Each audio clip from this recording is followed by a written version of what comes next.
you guys know, it is Drunken Chat, son. Good. Here we go. Another Friday, ready to go. Talking about comics, trading cards, football, baseball, freaking hardcore, fucking anything you want to freaking talk about, man. Check your mic, brother. Am I still low? It sounds like it's coming. It's your camera's picking it up. Yeah. Okay. You don't have the headset on right now. You guys go ahead and let me go ahead and fix this. You good? What's up, Big River? Ooh, I'm on the big screen. Yeah, Yeezy Yee here. Another Friday night for Drunken Chat, or as McClay and I call it, Center Chat. Yeah. Speaking of fucking, it's me, the innovator perversion, Blind Adam. How you doing? What's up? It's your boy Big Remo. Your eyes are red as fuck. I forgot to include Remo into that conversation too. A long week, fellas. A long week. Glad to be able to let off some steam on a Friday night. You know what I'm saying? Amen. Yeah. Brian McClay, you can find me at Beyond Wednesdays. Tomorrow night we have Modern Comic Mayhem. Going to be an interesting show. Still kind of working on what's going to be going on, but I'm sure we're going to be talking more about NYCC. Don't know if Dinesh is going to be able to make it this week, but he's coming soon. And I'm still working, trying to get other guests to come on that you guys want to see. But most importantly, I want to know who you want me to try and reach out for on the channel. If there's any retailer or influencer, artist, creator, whatever. If you want to hear or get questions answered, let me know and I'll work on it. Oh, I need to talk to you about that. I'll call you like sometime tomorrow or off air. Yeah. Sounds good. Yeah. And hey, I just want to tell y'all, for y'all motherfuckers that are listening from my job, or for those that know that I'm coming to visit y'all within the next couple weeks, 3 weeks, or the next fucking year. I love these people over here. I love every single one of them, right? And even though they love talking about aliens and UFOs and shit, that's them. Please do not stop another fucking business meeting because you want to talk about UFOs and shit. I don't want to hear that shit. Has that really happened to you? Yes. Like twice. Okay, I was gonna say more than once. like I don't remember ever talking about UFOs or aliens on Awesome Sauce Radio, but I can start. No, so what I think is happening is, when they hear that I'm coming, they research me and they find that this is the thing, and then they see these other guys and they're like, oh, what are these guys interested in? Oh, these guys love talking about UFOs, Bigfoot, and freaking Sumerians and all the other shit. And maybe just get on his good side, we'll talk about it too. And it's like, look, if off the cuff outside of the meetings, that might be fine. You got 30 seconds, right? But don't stop the middle of the fucking business meeting to start talking about that shit, man. That shit is like crazy, man. Like now you got everybody else looking at me crazy because obviously they just imagine you with your tinfoil hat on, and then and I'm trying to be professional. Like, hey, man, what the fuck are you talking about? What the fuck does that have to do? like God damn. What does that have to do with Q4 right now? Like, come on, let's go. Like, just you got me here. Just get me the fuck out of that freaking meeting, man. And then look, shit. That's one of those things that could be talked about in a freaking email for real, man. But look, Zoom chat. Exactly. Yeah, freaking Zoom chat me, man. It's something, man. That's all good, man. But so other than the craziness that's been happening my week in the last couple of weeks, man, how's it been going with you guys? You guys picked up anything interesting this week? Crumble cookies. I finally picked up one. Yeah, so dude, I'm so tired of those things. Dude, I've never heard of that, and I was like, really? Yeah, and then like when we brought it up the other week, I was like, kind of like, all right, I gotta try it because I looked at the menu. I was like, oh shit, this actually looks good. but What I is it? knew it's called crumble cookie without Crumble the E at cookies. the end, Yeah, and it's like a it's these artisan huge ass cookie. fucking cookies, Yeah, and they never Yeah. had the same menu. yeah. Every Every week week it it's a different changes. menu. Yeah, so I was like, I gotta try this place, like, cause I like a good cookie every so often, and I was like, all right, but I knew it was gonna be expensive if it didn't have the prices on the website. I was like, kind of like, all right. I was like, I know Lucas told me to get the 6-pack. I was like, let me just try the 4-pack and see what So happens. before you go further, are they more than $5 a piece? It's like $5 a piece, and I was Okay, like, so it's universal then. Okay. yeah. I was like, I think it was like $5 a piece after I tipped. Yeah. Yeah. So I was like, all right. I How was big like, are his yeah. cookies? they're Yeah. actually. If I gotta go in the store to get it, you're not getting it. Yeah. Well, I mean, I'm I don't walking care. in the place when I order it. All you're doing is handing me a cookie. You're not getting the tip. Sorry. And I used to be in the food industry, so I like to tip my, I like to tip my people where I came from. You know what I mean? Like, because like when you work not in at those kind of Crumble. places, most people don't tip, right? Like, I've worked Starbucks, I've worked pizza. Like, it kind of sucks when like most of your livelihood depends on tips. Yeah. So, anyways, I was like, $20 a cookie. Damn, there better be fucking weed in this shit. And then I was like, So, and I ate one. yeah, I was telling Aaron that, man, freaking, hey, that's the secret menu. So what you got to do is, as you're putting in your order, as soon as you put it in your order, you look at the guy with the cap in the back with long hair and say, hey, man, hey, and you tip him a quick 20 spot. And I'm sure he can Hey, put you a just little be like, hey, cash put this in there. Yeah. Hey, add this to your butter real quick, because they make it right there on the spot, right? No, they're making it all day long. Yeah, I mean, it was pretty good. You know what I mean? Like, it was decent. Like, I wouldn't get but it not weekly. but not $25 freaking good. Is what you're saying. Yeah. I've been a bunch of times, man. I can't say that, it's just at this point, I've gone so many times, and then they just open one like a mile from my house. I'm like, I'm done.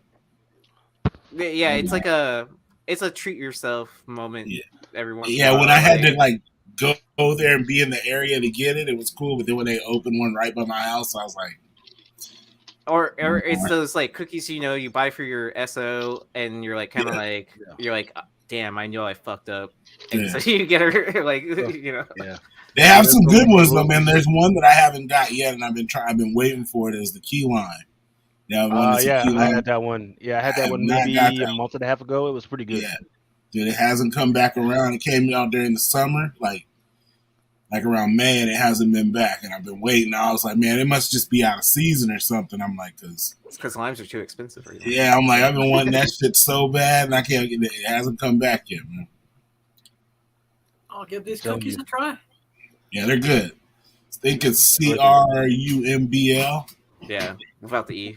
And they're all pink. It's all pink with black writing. I'm telling you, Brian would love it. He would just get a little toked up, eat one of those red velvet or them chocolate chip cookies. He'd be good. I will say this though, I think they need to cook them about 2 minutes longer. Well, you could just bake them reheat them yourself. Yeah, but not after they've already put the topping on it. The frosting with the top. Yeah. Well, I think what happens is like, especially during the summertime, they figure that in because it's a little bit hot, right? So just sit in your car as you're on your way to your home to eat that shit. Unless you get in the car and immediately shove that shit in your mouth. I mean, most of the time you just start like cramming them Cookie Monster style and shit. They're so big though. It's not even like that type of party. It's like almost eating like a little small pie, like a little personal like. It's like it's a decent sized cookie.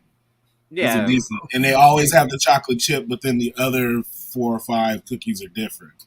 See, my place only had a choice of 4, and chocolate chip was one of them. And it was like, oh no, wait, chocolate chip was there, and then there were 4 other choices because I was like kind of like, I kind of want to try all the other 4 choices, but that's why you get the 6-pack. Well, see, I knew I wanted to get the chocolate chip just to base it off of everything because I was like, kind of like, okay, chocolate chips generic. Every cookie place has to make that right, and if they can't make that right, then I don't expect any of the other cookies to be any good. Like it's kind of like pizza, like right, where you either try cheese or pepperoni, and see like where their sauce and like crust standards are. Is what I'm mad they don't have a good peanut butter cookie. I had one. It's always like Nutter Butter or something different. I'm just like, dude, just give me a good peanut butter cookie. That's when I go to Voodoo Donuts. Yeah. And then get the old dirty bastard. Like, yeah, exactly. Yeah. Rima knows what's up. I love that one. Yeah. But let's get into the business of the day. Oh, and by the way, shout out to Mike, our cool comic guy who survived that big hurricane that happened a couple weeks ago. Had some pretty nasty stuff happen to his garage and almost happened to his all of his stuff. But just I'm just glad that he and his wife are safe.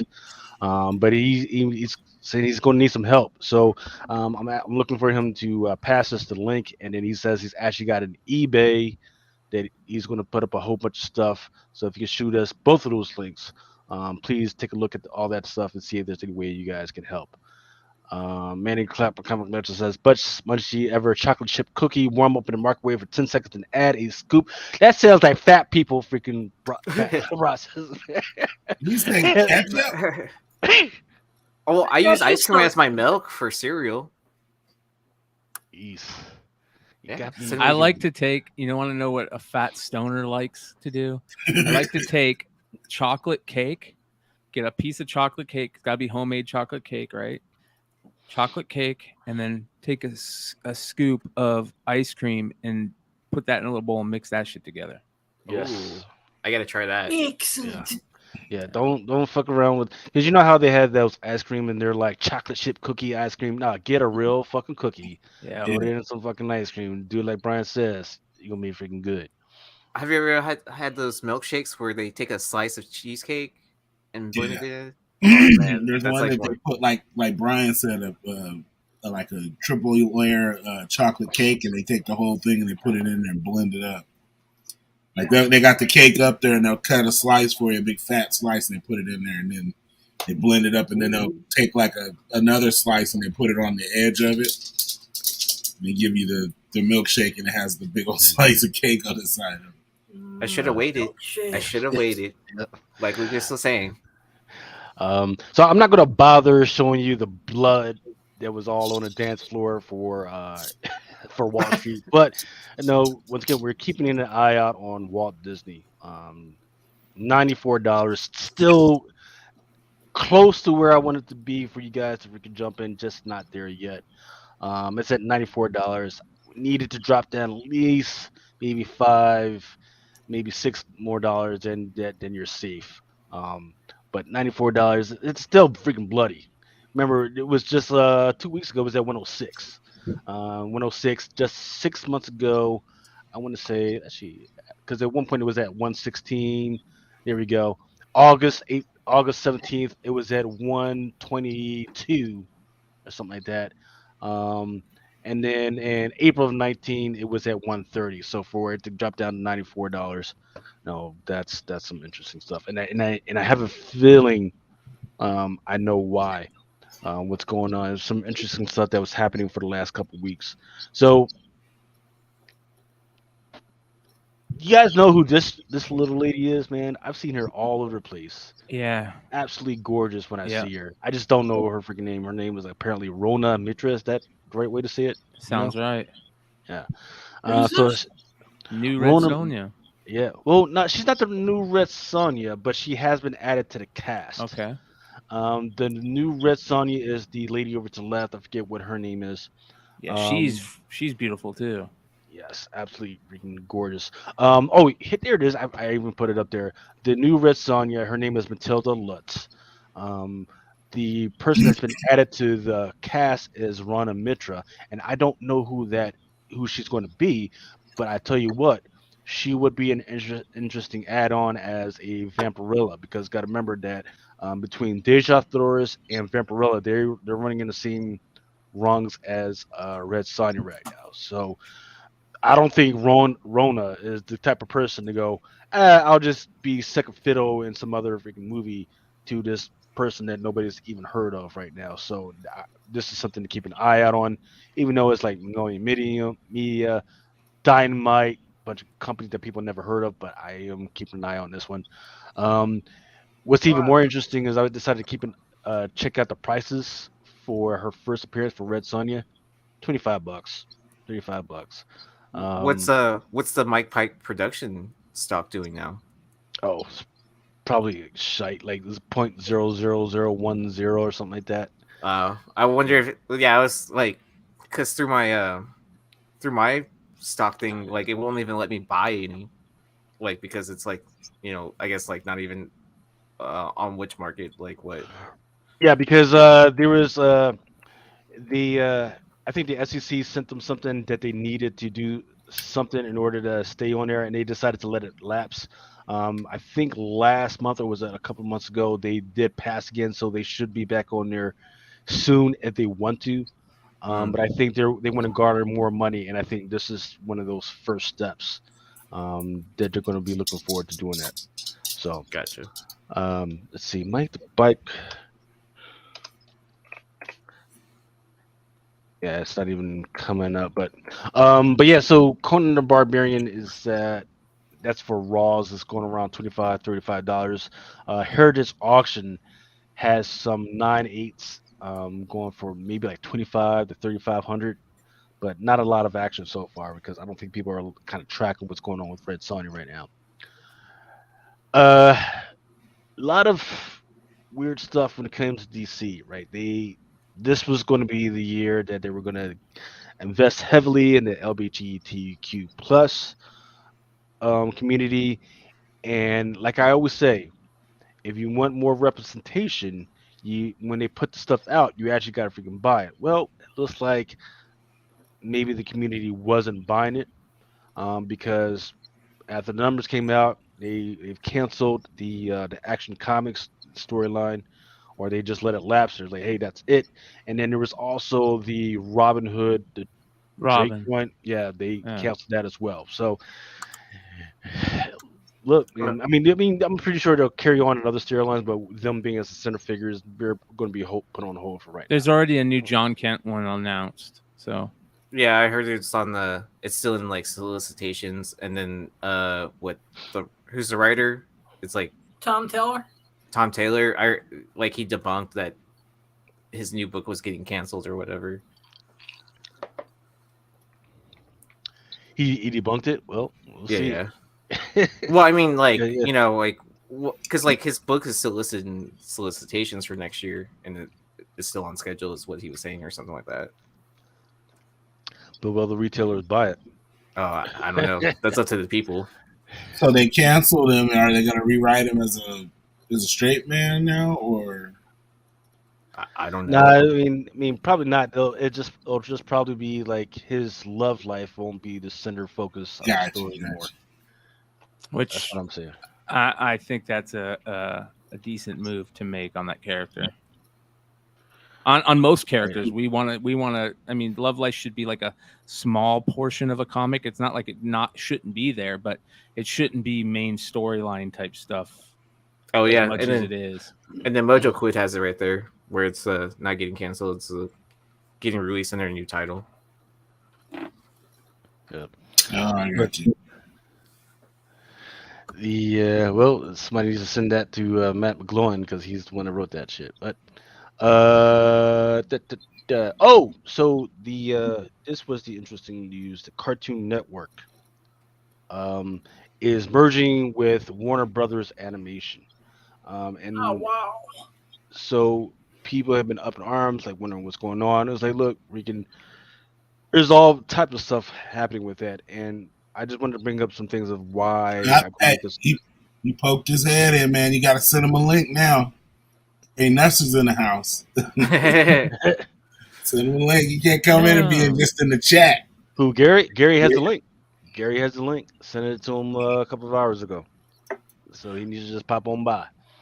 So the Daily Mail also, real quick on the jump back to the Robin and stuff. The Daily Mail put out a pretty interesting report on all this that a lot of people are up in arms about. So check that out when you guys get a chance. That's not you, Lucas, but everybody out there.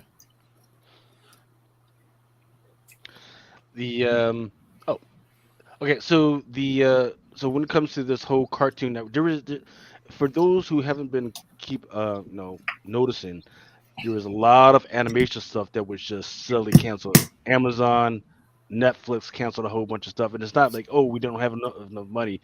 It looks like there is a whole thing that like, and the reason why that is because look, I put some of that stuff down here. So, um, production workers for The Simpsons, Family Guy, and American Dad, they had filed to join the Animation Guild, right? Because they wanted to fight for higher wages and all this other stuff. Oh And wow. the Animation Guild members voted overwhelmingly to ratify the new film and TV contract back in July, and establish minimum wage, a higher minimum wage, plus pathways for people to get promoted and to get other work. Also, for them to get remote work. Um, then the animation workers for the Stephen Colbert cartoon, they also joined the Animation Guild. I didn't even know there was a cartoon out there, so I'm gonna have to check that out. Bento Box Entertainment Production joined the guild. That's the one that does Bob's Burgers. Video game workers in Vancouver voted to unionize under the guild as well. So that's pretty big. Video game workers, the people who do that shit, are going to be under that same guild. And then right after that, right, what we're dealing with now is Warner Brothers Discovery acts its pipeline. So the part of that whole original contract that they had was that Warner Brothers, they decided, okay, we're not going to deal with all the way. We're going to build this pipeline. So like minority creators, minority animators, you could work on something, and then that would be a pipeline, a pathway for you to get promoted. Everything, right? Well, all the other studios, animation studios, are like, hey, that's kind of messing us up because usually the way it would work is as a new creator, you would work on a short, right? And then the best shorts would go on to get better work. Well, in this new contract that the Animation Guild has with I forget the name of the big freaking directors thing, is that um, if you are working on a short of 11 minutes and it costs $25,000, then you can't just work on it for free. You have to get paid big money, and you might also have to get residuals. Well, that's costing a lot of these other studios a lot of money, and they want to shut it down. So that's why you see all these freaking layoffs and freaking destructive freaking, yeah, that's most likely because of this shit right here. um even the remote work thing was costing them money. So you're like, hey, normal people like, hey, remember how we were all on remote work and all that other stuff? Well, it was like, well, some of you little creators, you guys can just work on the stuff at home. And the remote worker was like, yeah, that's freaking great and everything. And it was like, well, in order for you to work at home, it has to be on a secure computer, and it has to have this minimum amount of stuff on your computer. And then remote workers were like, oh, that's freaking great, just send it to me. That's what you talking about, bro. That's a $10,000 computer, and we don't have that much, so you're just gonna have to wait on it. So that was Well, when, well, You and gotta then buy you your have own. supply chain issues as well too during that time. yeah, people Like, were on like, that as well. well, because like I know I ordered my new work computer like back in November, and I didn't get that shit until like January or February or something like that. Like it was like months later. Like So in my daily job, I work in manufacturing. So I can tell you the supply chain thing was a thing maybe a year ago. That's a bunch of crock now. It's not that. It's a lot of these companies are transitioning, like you said. Like these companies are going through, you know, it's like these companies aren't the same as they were before the pandemic. So you got a lot of companies that have to restructure the way they used to do business because the people either never came back or the people that are there now want more than what they were getting before because they know now more than ever these companies need them. So Right. therefore, you're not going to get the same breaks from employees you were getting for the last 30 years. You're going to get different types of demands, and you have to meet those in order for your company to be successful. So in that case, you have a lot of people who are working these manufacturing companies, and like our suppliers can't keep up because A, they don't have the staff, and B, when you get new staff, you got to train them. True. You know what I'm I glad mean? all these, but I'm also glad all these coders are also unionizing now instead of just like working all kinds of crazy hours all night, Well, day that's in, the day thing. out. Yeah, Well, I mean that's the thing. Like you have to know your worth, man. You can't just go into these jobs anymore expecting to, like think well, the employer can't look at you as the help. Like, you know what I right. mean? Like, you have to be involved. Like, they're going to Well, I expect mean, a little more out of you. but that's how they've been treated for years and years and Oh, yeah. years, where they're just Absolutely. like kind of like, oh, you won't code this anymore, you're replaceable. You know what I mean? And then more and more people are finding out like, Right. well, Well, there's only so many people we can hire. It's not right. that Well, easy. right. Well, see, I mean, that's the big thing, right? So we went from scripted television being the big thing, and Mm-hmm. then when I talked about this 2 years ago with the big actors contract that they got with the directors, with the big publishing companies. They said, well, they got their new thing. There's like, well, that's fine, but we know what we're going to pivot towards animation. So animation was a big thing. That's we saw a big blow up in the animation stuff getting blown up, bro. Guess what? Now that animation has this big thing, this big contract. It's like a 3-year contract. Guess what they're going to pivot to? They're going to pivot to real TV, right? Mm-hmm. And that's why Warner Brothers Discovery, because Discovery has a lot of content already, right, ready to go. That's what they said they're pivoting to. They're going to pivot to a lot of freaking real TV. So So people keep when you fucking say around. real today, you just talking reality TV Yeah, or reality TV, all game right? So shows. it's not even scripted shows. It's going to be Yeah, Well, you can go back to like the 50s and actually, market to families at home watching TV, because that's what most people are at home doing now. They're not out at the movie theaters or out at the malls or out at the, you know what I mean? Out to dinner. They're at home. right. So you have to kind of, cater to that. So you're going to go back to the whole, like, I don't know, growing up in the early 80s, you know what I mean? You were Friday night, you went and rented a video and got pizza. You know what I mean? You watch movies on the weekend. You know what I mean? Like, it wasn't. It was. I can see them trying to get back to the movie theaters. That's going to be a tough job, but we're still lucky that we have a drive-in, man. I've been abusing that bad boy the last few weeks. So you know what I'm saying? Well, I I'll think the say movies this: are coming back. if there are any TV executives out there, I used to host a little game show, just a little one. So, like, if you're ever interested in a game show host, But no, that's hit me the up. truth, though. I mean, right Right. now is the time to do it. It was a thing then, but now you got like people are home, man. Like, I do most of my damage, early on a Saturday, and then I'm home for the weekend. You know what I mean? I knock out my stuff and then I'm home. You know what I mean? Like, I got it. Most families are at home, man. It's too expensive to rip and run down the street and be in every store spending. Man, shit is expensive right now. Yeah. I just got sushi and it costs us $60, $75. God damn. I don't What know. you ordered? Oh. It's expensive, man. I usually get this thing. It's called like sushi boat for two, but I eat it by myself. At about $70. It's like 60 pieces of sushi. By the weekend, Yeah. end of the weekend, it's Oh, gone. the big old thing, yeah. Yeah. Yeah. It's like I'm a real fat boy. it's a, you just got to know which rolls to order. You know what I mean? If you go that route too. Has anybody read this comic? It's called Earth Divers. Apparently, the storyline is that this group, they're in the apocalypse and they somehow get this time machine, and they decide the way to fix everything is they got to go back and kill Christopher Columbus. So apparently it's option, right? It's going to get produced by Disney Plus. They're going to put it on Hulu and everything. I don't have a lot of confidence in anything that's put on Hulu right now, but that's what they decided they're going to do. And that's the thing. And I know people say, well, there's a lot of copies out there. Well, right now, IDW is having their returnability, right? So if any of the retailers want to return it, they have to return it right now. So there are not going to be as many copies out there.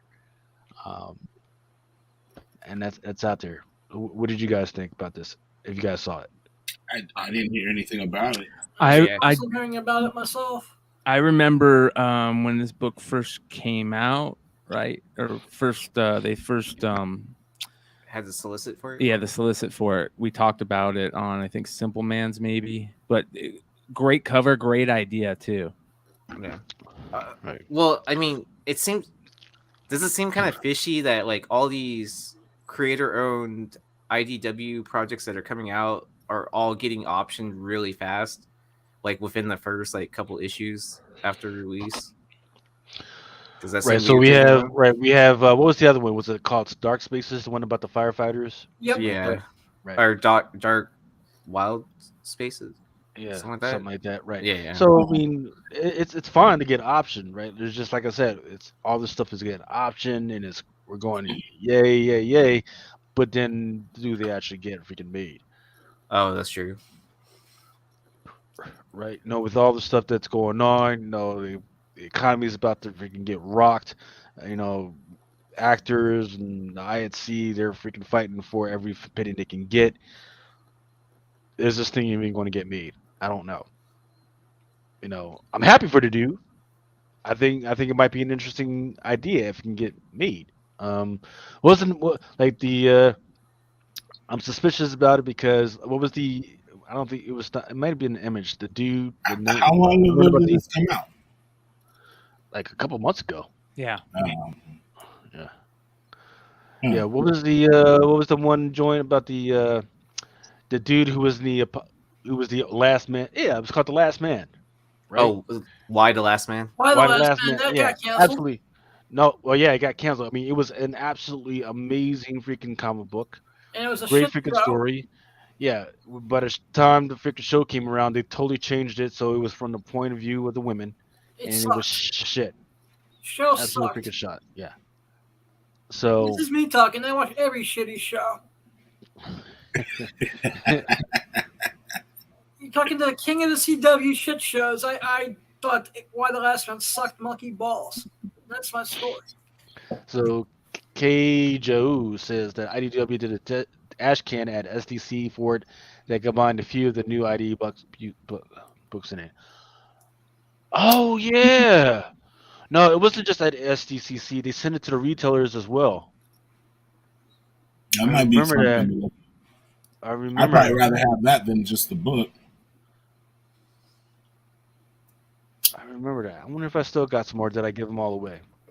I don't know. I'm gonna still give one this way. Yeah, I'm looking at the shelf where it's probably gone.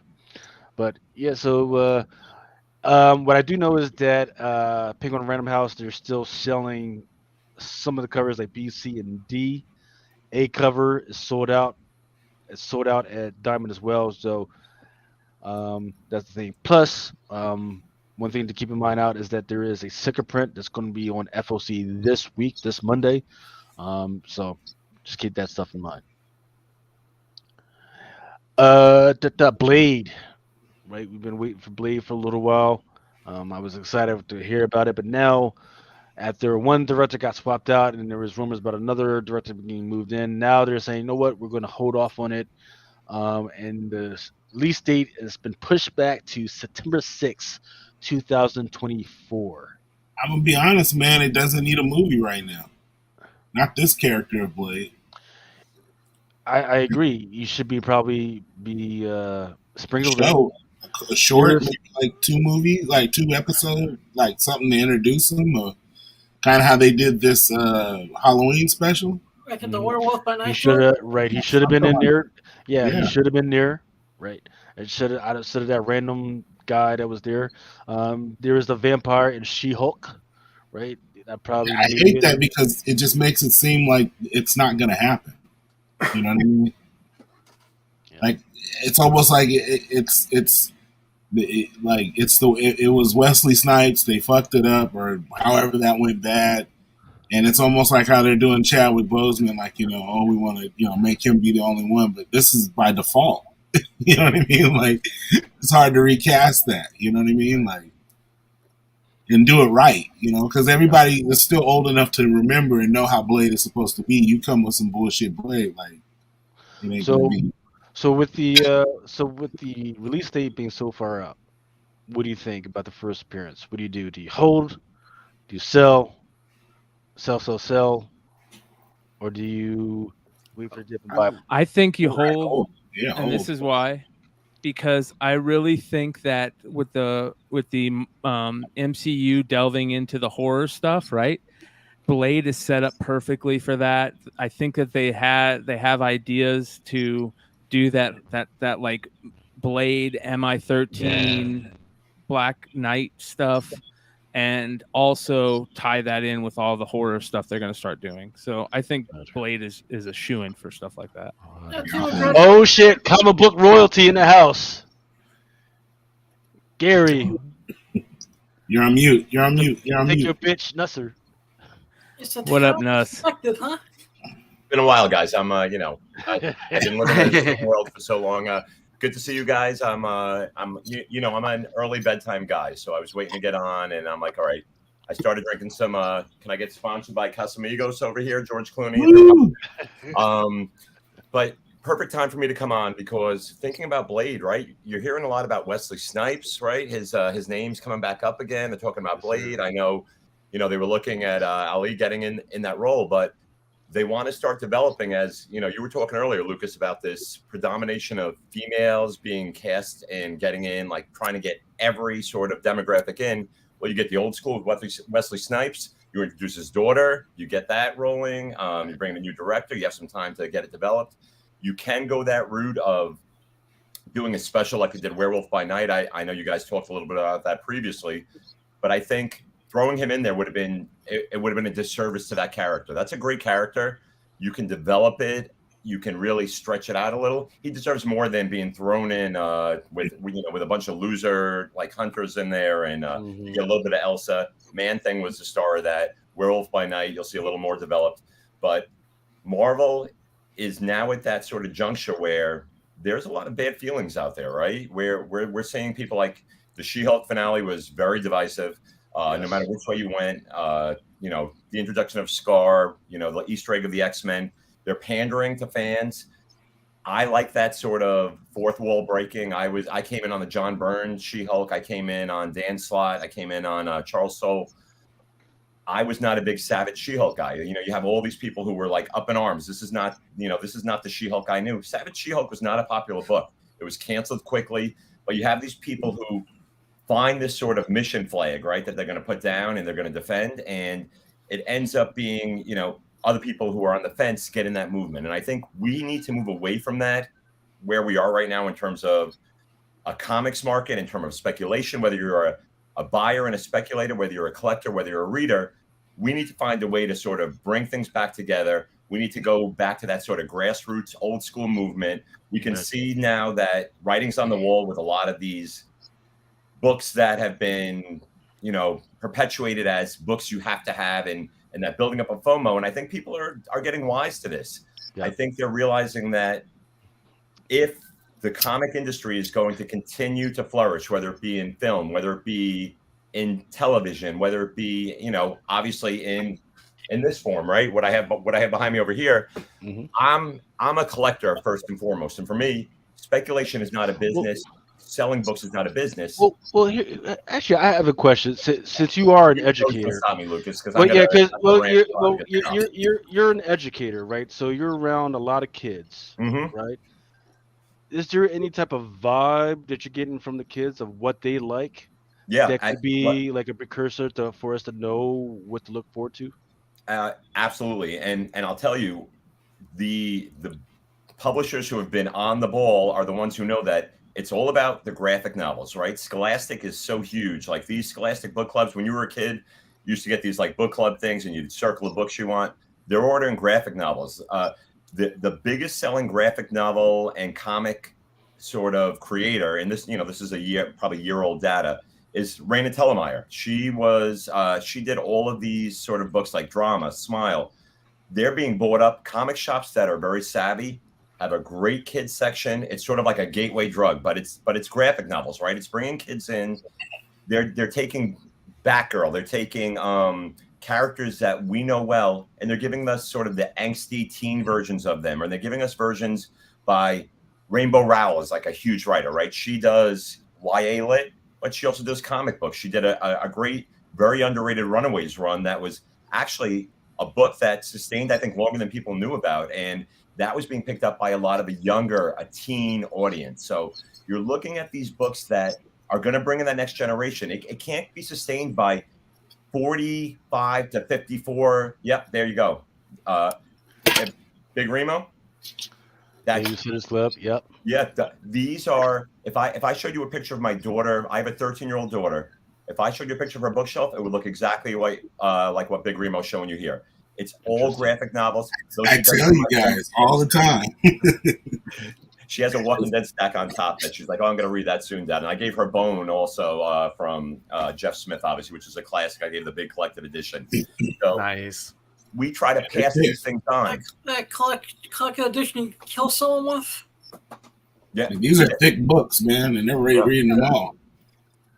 There you go. That's right. This is what brings in the next generation. And that's not to say that we should be discounted, but everything is not made for us. And this is what I try to reiterate. If you follow me on Instagram, if you follow me on Twitter, I stopped doing the videos just because, during this time, it's sort of my tax season from, I get time off in the summer, but this is where I'm working in a school, working with kids. But, what we have to really look at is how do we sort of make sure that we're not just in it for this sort of business aspect. And I, as someone who's on Instagram and someone who's on Twitter, I know that for some people, this is a business. So when you say something negative about a book, you're cutting into their profit margin. But I think it's also gotten to the point where people are like, well, where is the future? Like you're sitting on these boxes, and if you're hoping to make all this money, how are you going to, it's not a sustainable income now that everyone's gotten wise to, like, if you don't have keys, then you better move on to get this book. If you don't have this book, then get this on the secondary thing. There's a big thing against team ups right now. Yeah, keep showing those books over there. That's a manga though. Right? Yeah, but again, manga, go to Barnes and Noble. They don't sell comics anymore there. They sell manga. They have a huge manga section, a separate YA section, a separate graphic novel section.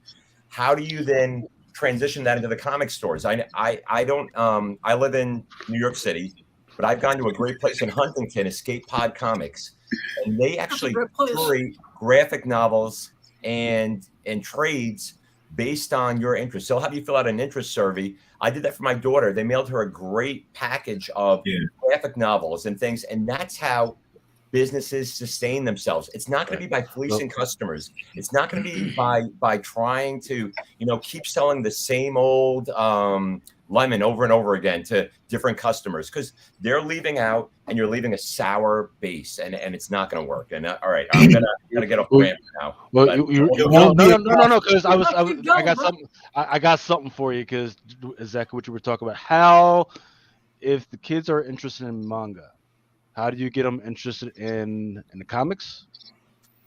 No, but that's what my thing is that they're into all of it. They're just not. It's not across the board though. It's not like all the kids are going to read X-Men or all the kids are going to read this. Like, it's like their stepping stone. Like, my daughter was in the comics for a second and she jumped back into manga. Like, she doesn't have to like just one thing. Like, they like a lot of things. So these companies have to be involved in all of these things. Like, they have to have manga versions of Marvel or DC. Like, that's the only way they're going to catch these kids, because the kids are they're passing them up. Like, they're bypassing all of that. Like, and it's about convenience for them.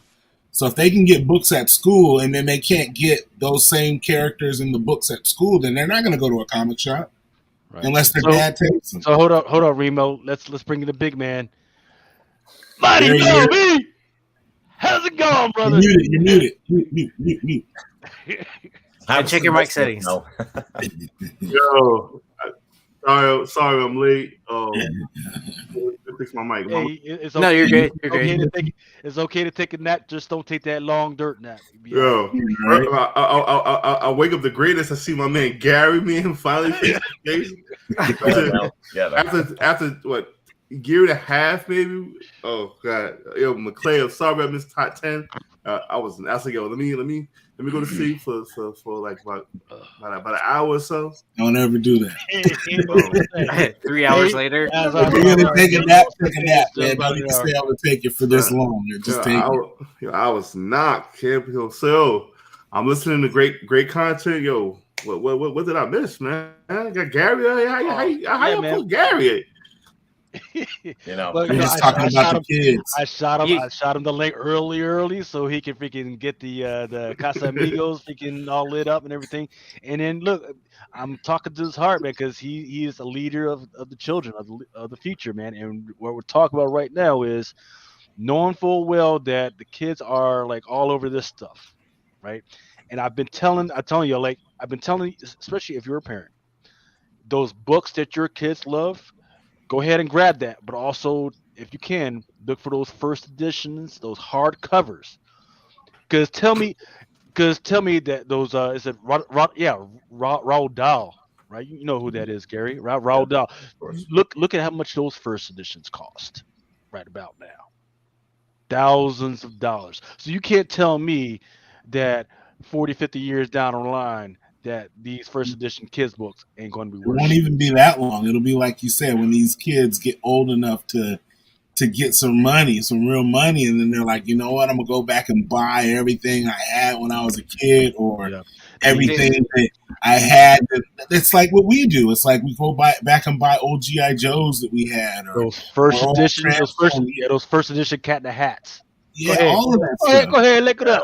Think I'm bullshit. Well, am I seeing 4 Eisner Awards nominations as well on 4 of these? Yeah, that's what I mean, man. That tells you how entrenched and how many people are in reading these books, man. Like, it's not like a small thing, man. I'm telling you. Right. And these people are these publishers are Scholastic is touching every kid in the country. Right. And don't forget, and I've told people before that Scholastic is on Wall Street. They do have a stock if you guys don't want to do all the books. But also, so Gary brought up another good point, is that also, if they're not into these books, what they're reading right now is those long trade backs for manga and anime and everything, right? So it's like, well, how do you? And his question was, how do you transition those kids away from manga back into the comic book industry that we love so much? Well, Marvel has the answer. Even though Marvel's kind of just doing this now, I've been talking about DC and webtoons. I say, hey, webtoons, you gotta freaking, if you're interested in getting your stuff out and nobody's, go to webtoons, try it out there. DC, right as I said that shit, they decided to fucking go with the fucking. So I know you fuckers are listening. Good on you. Now Marvel, and I heard this months ago that they were thinking about buying an anime thing, some type of anime thing. They didn't buy it. They just decided to partner up with Viz Media, which is one of the biggest anime freaking companies out there, and it looks like over 20 Japanese artists, including blah blah blah blah blah. They're going to be releasing some Marvel comics in a manga form throughout 2023. I think the first one that they said was going to be Wolverine, like a second version of that Wolverine Snake comic that was out in 2003 or something like that. So, will this manga be exclusive to like Japan, or will this be in the States? It will be in the States. It will be in the States. So second to that, another thing that's going to bring in the kids, especially the ones that are all over this one, is Bleach. Bleach is, I think it's already on there, or it will be on Hulu, which is a Disney property. It's already on Hulu. Yeah, it's on there. It's on Hulu. There was a little consternation right now because not all the countries are getting it. Like South America isn't getting it, India isn't getting it. So a little people are kind of freaking pissed off. I was like, hey, that was the thing that was going to freaking keep me in, is some of this anime stuff, and I can't even freaking get it. And then when they call customer service, they weren't freaking getting the right kind of answers. But for those that are in the U.S. and we love Bleach anyway, we're going to freaking stay on it. But the problem is we got all this other stuff. We got freaking Crunchyroll and all this other stuff we can watch it on anyway. So we'll see. Keep an eye. But it looks like Marvel has got the right idea.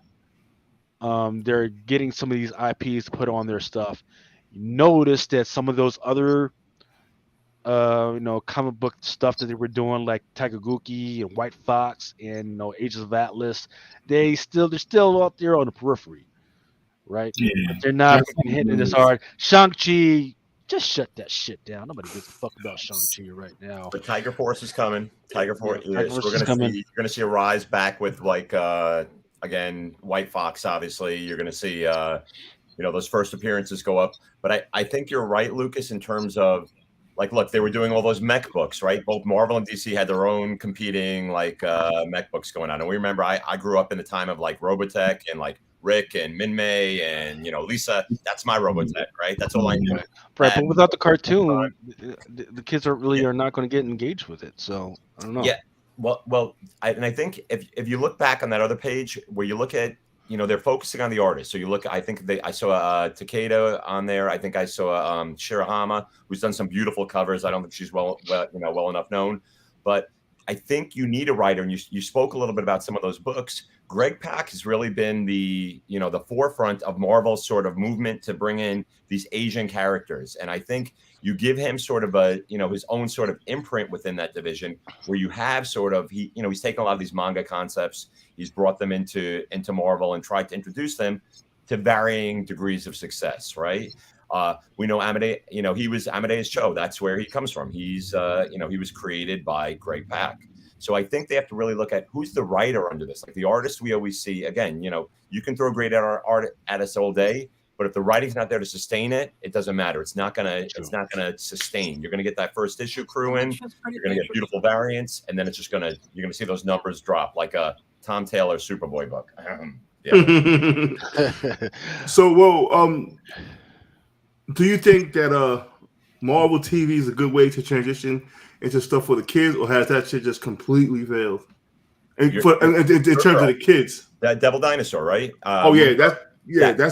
That's going to be, I think, you're going to see right there, because something like I Am Groot was like it's a different format. It's very short segments. It has a limited, I think, an audience in terms of capturing someone every time. I think you can build in on the sort of synergy of this character, which I think they tried to an extent with Ms. Marvel, which to me, I've been talking a lot about the sort of like what Marvel is doing. And this is important to note, like a book like this, they're sort of, they're bringing in concepts like clandestine, right? They were, supposed to be a major part of this. They were totally different. So they sort of spec killed this book.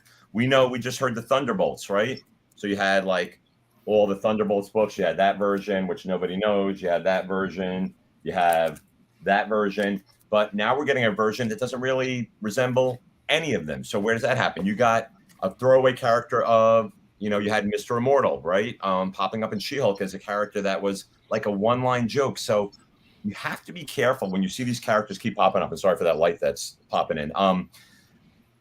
You have to think about, how is Marvel using these characters? Are these characters that have some sort of sustained long-term viability? And this is why there's always, I always caution against independent books, because while they get optioned and, sometimes they do get made, they have a limited shelf life. How long can you run a concept that ran 24 issues, 30 issues? You're not talking about something with a storied history that goes back to the 60s, goes back to the 70s, and you keep taking different parts from this and this. You're talking about a really finite, like sort of life cycle.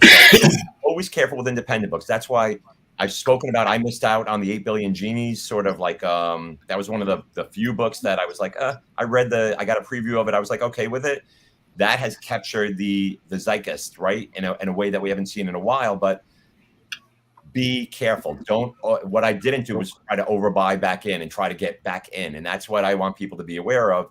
If you miss out on one of those sort of like books of the moment, just what do we think about this? Stand by. All right. So the Miles Morales Spider-Man game that was already released on Sony PlayStation years ago, right? No, yeah, on Sony PlayStation years ago. But guess what? Nobody has a PS5, right? Well, people have a PS5, but people are kind of bitter about it right now. So finally, it's getting released on PC, right? What are the legs on Miles Morales right now? Because the the movie came out years ago, right? But people barely remember that shit. People barely care about Miles Morales right now. But I think they did Video their games are job still- though, because think about it, you're still gonna sell to a bunch of people, even if some people liked it, don't like it now. You've established him as a character, and that's what I'm saying. Like, my daughter still, she's young, but she knows who Miles Morales is. Like, you know what I mean? She watched the cartoon, the video games. You know, like they like that. Like Gary was saying, these characters that don't have any depth to them, specking on them is crazy because it's like you said, it'll be one episode, one and done, one movie. It'll be a series. It'll last 4 episodes, and that's it. You want these characters that are going to have long-lasting ability. Like someone's always going to come along and invest in them. You know, they're not going to invest in somebody's one appearance. Look at what happened with Leapfrog. Everybody was going when Leapfrog was announced. Everybody was going crazy for Leapfrog. What was it? He's a fucking joke. Titanium, fucking joke. People were spending crazy money on that Titanium bullshit. And another one, Scar. I was waiting. She killed a lot of spec. Oh, bro, I was waiting for when I heard the rumor that he was in it. I was waiting, and I seen him pop on the screen. I took all that shit out. I'm getting rid of all that shit. He was like a complete fucking idiot. I saw him when I did.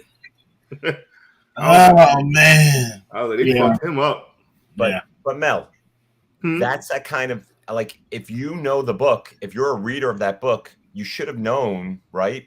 That show was not going to take itself seriously. It wasn't going to be a show that was necessarily going to have inroads to a lot of other things down the line. And we've spoken about, you and I spoke about early on, as soon as we heard Disney Plus and sort of the MCU was going to be jumping over, we said there was going to be a fluidity between movies and TV, and characters were going to jump back and forth.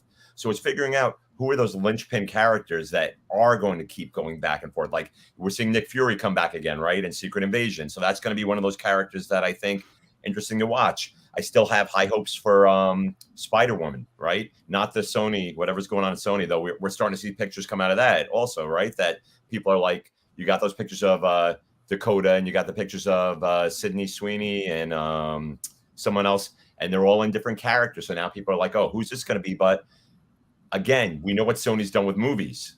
They have a great spec success, right? You're sitting on your I never collected Morbius anyway, but you're sitting on that, and you're not gonna be successful in the long run if you're banking on that Spider Girls movie to save your but look at Blade. Blade is a complete shit show. I wanted it to be successful, but it sounds like it's going to be shit. But again, what is that? What are we looking at? Blade 4 years from now? 3 years from now? 2 years, 2024. Something like that. But Blade has the 3 earlier movies that still kind of like there's a market for those books still. Someone's going to always want to buy into the Blade franchise. Certain books, I mean but that's all the books that matter. I mean, you know what I mean? There's certain books. Like it's not about having, unless you're collecting them all. I mean those photo covers. Those too, yeah. Somebody's those always gonna want that. You know what I mean? Like those are the books you want to have. Like, you know what I mean? Like the new Blade part. I mean, there's room for that, but yeah, that's it.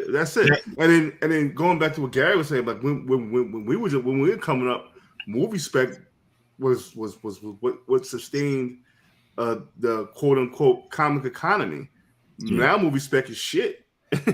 It's shit. I mean, what going forward for the flippers? What's left? What's left? I mean, like I said, foreigns, second print, third prints, fourth prints. Oh, that second, third print bullshit. Don't give me. I'm not going to get on that one, but everybody knows how much I hate that argument. Shit, yeah. But it's, and I think that's you put a great question out there, Mel. What's sort of next? And that's why when you're looking down the line, people got excited about Werewolf by Night because people had a positive reaction to it. They had a positive reception. I think I saw Everett there talking about he ignores movie spec totally. I don't think you can do that because I think movie spec right now is still the driving force behind a lot of these. Like you look at the top 10, you look at the hot 20. You still get a lot of these announcements driving spec. I think what you have to start doing though is looking far ahead. Like I always say, go back and look 6 months ago, look a year ago. That's a spec that's heating up now. So I always look at those solicits down the line, right? I know Lucas is a solicit sort of maestro, right? In terms of knowing what's coming in January already, because when those come out, you start to see where the tide is turning, right? Is that book even being published anymore? If you're pulling a character out of the sort of limelight, we saw what they did with Kate Bishop. They had all that great will. You had Haley Steinfeld, and now you put out a book that no one wanted to read, and it sort of sinks that spec value, right? There are very few characters that can ride through not having an active series. That's why there are 40 volumes of Wolverine. That's why there are these multiple volumes of characters that are always kept in the focus, right? Remember, they had Wolverine disappear for a while. Think about what filled in the vacuum during that time when Wolverine wasn't around, when they had that, not the second death of Wolverine. 23 and was that it basically at that point? Yeah, I mean that's when X-23, but they had a Wolverine based character fill in the void of Wolverine. So that's a character that you always know is going to have that high spec value. So, that's always a blue chip. Obviously, Hulk 181 is a blue chip, but does Wolverine have a lot of, if you look down the line, Wolverine solo books, are there a lot of truly valuable keys within all of those series? No. So don't get fooled into number one-itis. Every time a number one comes out, you have to have it. Because unless there's something major that's going to be happening and that you feel other writers are going to follow through with, it's going to be dead as soon as they reboot it again with a new writer behind it. And that's the problem. Marvel is Marvel. I always say Marvel's like 2 or 3 years behind us. When I say us, I mean us on the type. Everybody who specs, everybody who does all that, they're 2 years behind. So they're still thinking that people are going to go up and buy these number one with the super incentives. People are not giving a fuck about incentives anymore. And then they're also the incentives are being bastardized by the store exclusives. They're not carrying anymore. But one of the main reasons why people were going out to buy the books was for the incentives. Now you kill that. What do you have? The collectors are not buying the books because they know they can get them for fucking $20 off, $50, $60 off in 3 months when they get flooded. Or just pennies on the dollar. Exactly. I mean, Yeah. It's Marvel has shot themselves in the foot when it comes to the speculation market, and it's fucked up. I mean, they have nowhere left to go. Well, it's crazy. The problem is, Mel, also they take the mentality of what book do they put out every year? They put out like that, and they give all these artists, they call them the young guns, right?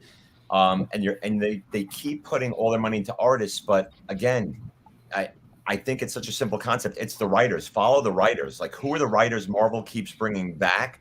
Those are the characters you're going to see explored across books. Jed MacKay, huge example. He's on a Moon Knight book, right? They keep bringing back that Black Cat and the Iron Cat book. They're bringing back Black Cat and the Mary Jane team up, which is popular.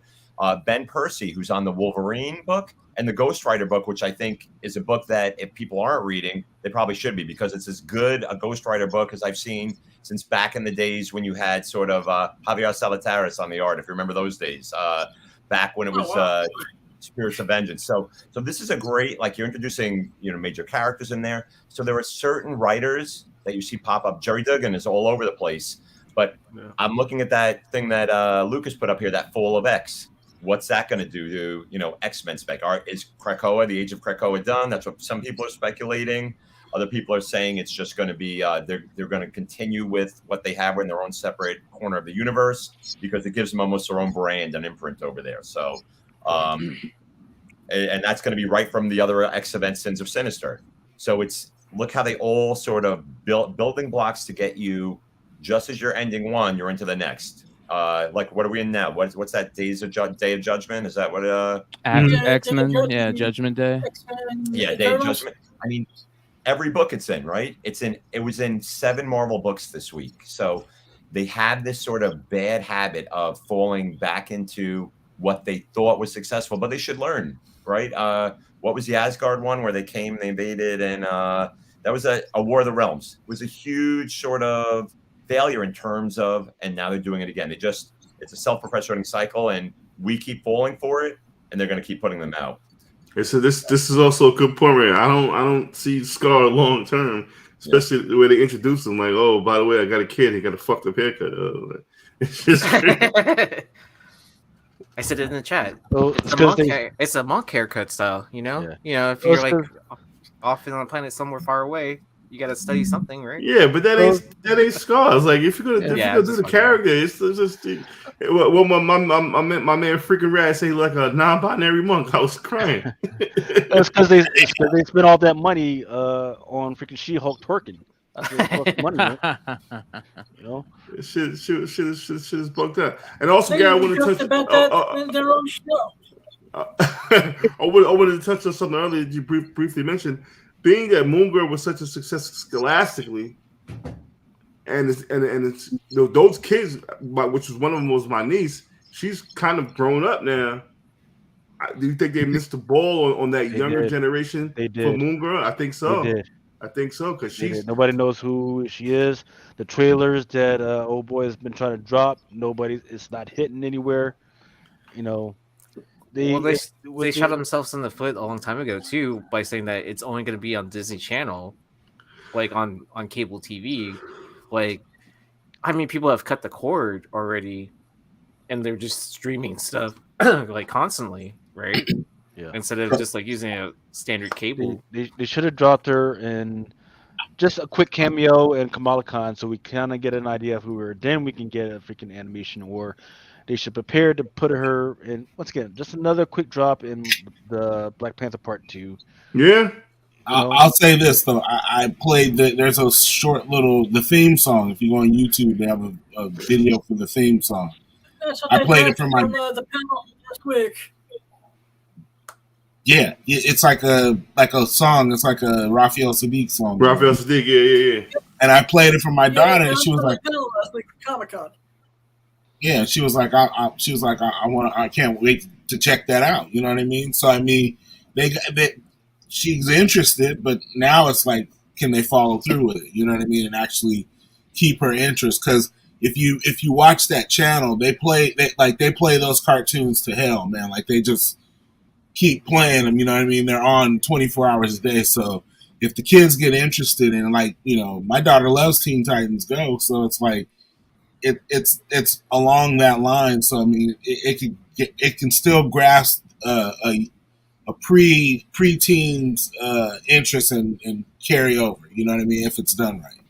Yeah, and I think you make a great point there, and it's something I've been thinking a little bit on. And I think one of the things that drives, we spoke a little bit before about the nostalgia, right? That drives us to go back and get G.I. Joe, Transformers, whatever you grew up with at the time. Mm-hmm. Remember that we grew up with very limited options. Absolutely. And you only had like I remember getting up, changing the channel, and it's like 2, 4, 5, 7, 9, 11, 13, UHF, and maybe some Manhattan Cable Access, if you know my, what I'm talking about there. Static. But I know you, Adam, I know you do.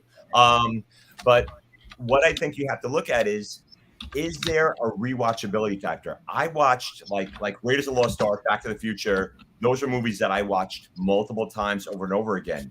There's such a sheer glut of content out there that is there one thing that's going to get the attention of all of these different groups enough to make it more than a fringe or, sort of a cult thing. And we say, oh, it's a cult show, because there's so many ways to divide it off. And I just realized lately, I haven't been watching things. There aren't things that I go back to because I'm like, oh, I'd rather watch the new season of this that dropped on Hulu, or I'm watching this on Amazon Prime, or I'm watching this on Netflix. And I'm not going back again like I used to as a kid, going to the video store, renting the same movie over and over again and getting it into your sort of consciousness. We're not getting that. So it's really tough to reverse engineer and say, oh, the mid 1990s is probably right at the end of where that digital content wasn't coming out in sort of full force again. So we're looking at maybe 89 to 95. How old are those kids turning now? Are they sort of collecting books? Those are the things you look back at. But I think we're going to have a really tough time 2000 and beyond, because that's when we started to get such an influx of content and all this media. Yeah. I mean, It's going to be interesting going forward. I mean, look at the hottest thing out right now. It's Jeffrey Dahmer, which is crazy. That's where we are as a society now, though. They just had a thing. Hot weather has increased, and hot tempers have gone along with it. They just did a huge study because of the warming of temperatures. People's actually tempers have been up, and unfortunately, with the fall weather, it hasn't been dropping. And I think they made the joke. If you want to see an example, just drive in New Jersey, right? And you'll see those temperatures where they are. You know what's crazy? I said this a couple of months ago. Remember, what was that? Ghostbusters 2, where the ooze was underneath the train station, made everybody crazy. It's fucking ooze. Yeah. There's some kind of ooze in New York, bro. Motherfuckers are nuts, man. Yeah, the negative energy is there, but it's pent up. Everybody sort of have this pent up negative energy, and now you're seeing it. You're seeing it a lot on these sort of like these interactions on comic books, right? You're seeing people sort of feel personally attacked when someone says they don't like something, and I think we have to look at saying, it's not an attack on you because I don't like something or that was not made for me, right? And for some people, I always go back to, I don't care where you stand on Zack Snyder's Justice League. Dumping that in every type of conversation everywhere, it shows where we are, sort of the mentality of our society, that just drowning out voices and saying what you want to get out there is good. The loudest voice is going to be the voice that gets sort of the last word. And I think we're seeing that in comics, where you have the same people putting out the same message. And I think now that you have other people calling attention and saying, wait a minute, where is this rumor coming from? Wait a minute, who's this source that's coming through? Yeah, a lot of people. You can make up anything about anybody now and just. I'm going to start my page from an unconfirmed source. Yeah, You can put it in IG or YouTube, and it becomes law. So I just stay away, fuck away from that shit. Yeah, it all it takes is for one person to say it from a Twitter feed, like from a tweet, and then it gets picked up by Discussing Film, or it gets picked up by Cosmic News, or whatever the Bleeding Fool, whatever the other one is, not Bleeding Cool, which I would say sadly has probably turned into the most legitimate of the comic journalism sites, just because Adam, if you look at that and look in terms of, I mean, if you're getting your news off these 7 sites that perpetuate the same rumor and say, well, we heard from a great source. I'm not going to put names out because I don't care to get doxxed. But we heard from this great source that this happened. And then this same site takes that as, well, this is being reported here. At least what you're having from Bleeding Cool is they have some sort of pulse on the industry. I mean, say what you will about Rich, and I've had my back and forth with him online and gone back and forth about things that have been accurate. Well, here's what I will say. I understand what you're saying, but they do link back to their sources, which is very important. Their sources are correct sources, which is like Variety and Hollywood Reporter, and like I've tried to break it down for people before, is that they are owned by the venture capitalist companies that are owned by, DC, Warner Brothers, and freaking Marvel and other stuff. So they are tuned into the actual agents that are working for these directors and everything. So Variety, Hollywood Reporter, those are correct sources, and Bleeding whatever you want to call them, is linking to those sources, which you should always do. Don't just put shit out there. Oh, I heard. No, freaking give us your freaking source. Don't get an anonymous source who says he was on the fucking set. No, man, no, my nigga. Now you got us all fucked up. I woke up with this. How old is Harrison Ford? 80s. Yeah, 80s, 80, 81 maybe. So he's better not. He's 80 years old. What was it? The uncorroborated source that he's going to be the Red Hulk or some shit? Oh, General. I doubt it. It can't. That was a rumor. Why would he go on there after William Hurt? Like, why would he take over a William Hurt role? I mean, because they had plans for him, but I mean, how many Hulks do you how many Hulks you gonna have running around? You need Well, it. we still got to introduce a yellow Hulk, and then Right. And think of Fantastic We'll Four. see X-Men. Leprechauns giving Back BJs burner. before we see the Red Hulk. I Yeah. mean, Fantastic Four was just never good. It What, wasn't. I No, can't no, wait for and like now we're 11H There's to show 4 up. shitty getting this, Fantastic like- Four movies. Only a 5th.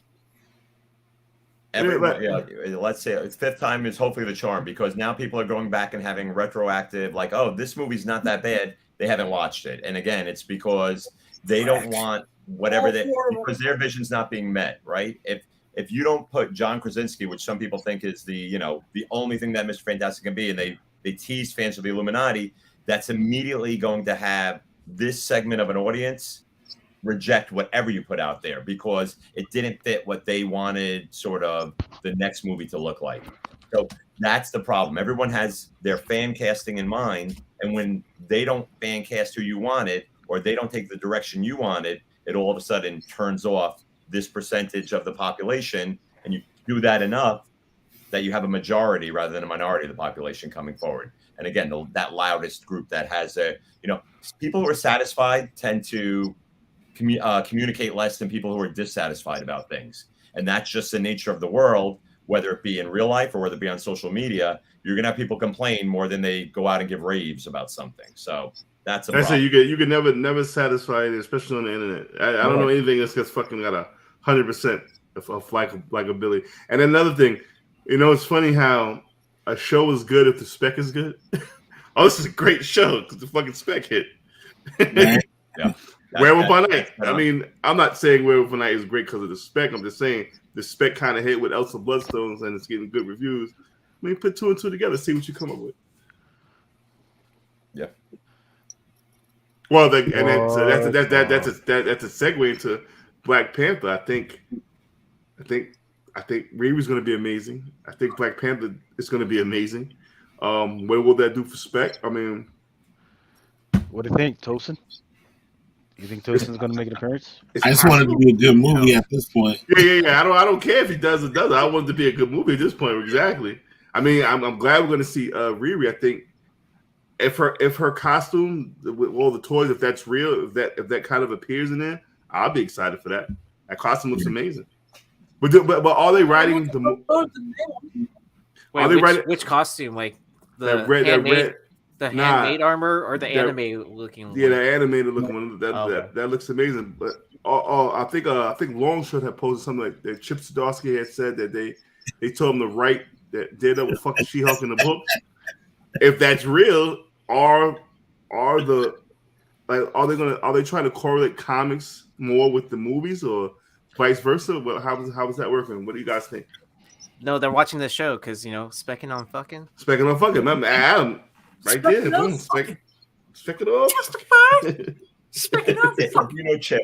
That's Chip being Chip. That's Chip Zdarsky is like he's the consummate internet troll. So you know that Chip is like just messing with people just to keep on messing. Yeah. The yellow Daredevil though, like what about the yellow Daredevil? Is that a Daredevil that we're gonna see continuously as we start to see that end storyline? I mean, we have those books, right? Those yellow Daredevil books. I mean, Daredevil Yellow, that 6-issue mini, maybe. Yeah, I mean that one, the Stegman variant. There are a couple decent things, but I'm always like, am I going to spec on costumes? Look what happened with Miles Morales, right? That costume was fucking. What's the statute of limitations on that costume? And that's why I say we have to also stop looking at when you don't get a first appearance. Don't start saying, oh, this is the first time they met each other. This is the first time they looked at each other across the room. This is the first time they teamed up. This is the first time, blah, blah, blah, on the cover. This is the first time this happened. Yeah, you know what? You can do stuff over and over again, and people are going to say, like, what's the relevance? Who cares? Like, I was the biggest Young Avengers guy, and I'm like, this is a great team. It's coming together. And then I'm like, aren't they really just the Avengers, but, like, younger, right? So am I specking on the first Avengers team? Am I specking on this Avengers team? Team spec to me, team up spec, I hate to say it because I know people buy those books and people like to have that. We saw Wolverine Deadpool, right? I think I ended up I put that book up as a 99-cent auction, and it was a VFNM, and it went for $110. So That was yours? I won't put up books that at a rate that I think is unfair. If I see a book is starting to take off in the market, I'll always put it up at 99 cents, and I'll say, go at it, have at it, right? But I'm not going to set that market price. I'm going to let the market set the price for me on those books, and then you can sort of get a real estimation of what's, as you like to say, Mel, Tom, foolery, fuckery afoot, and what's not, right?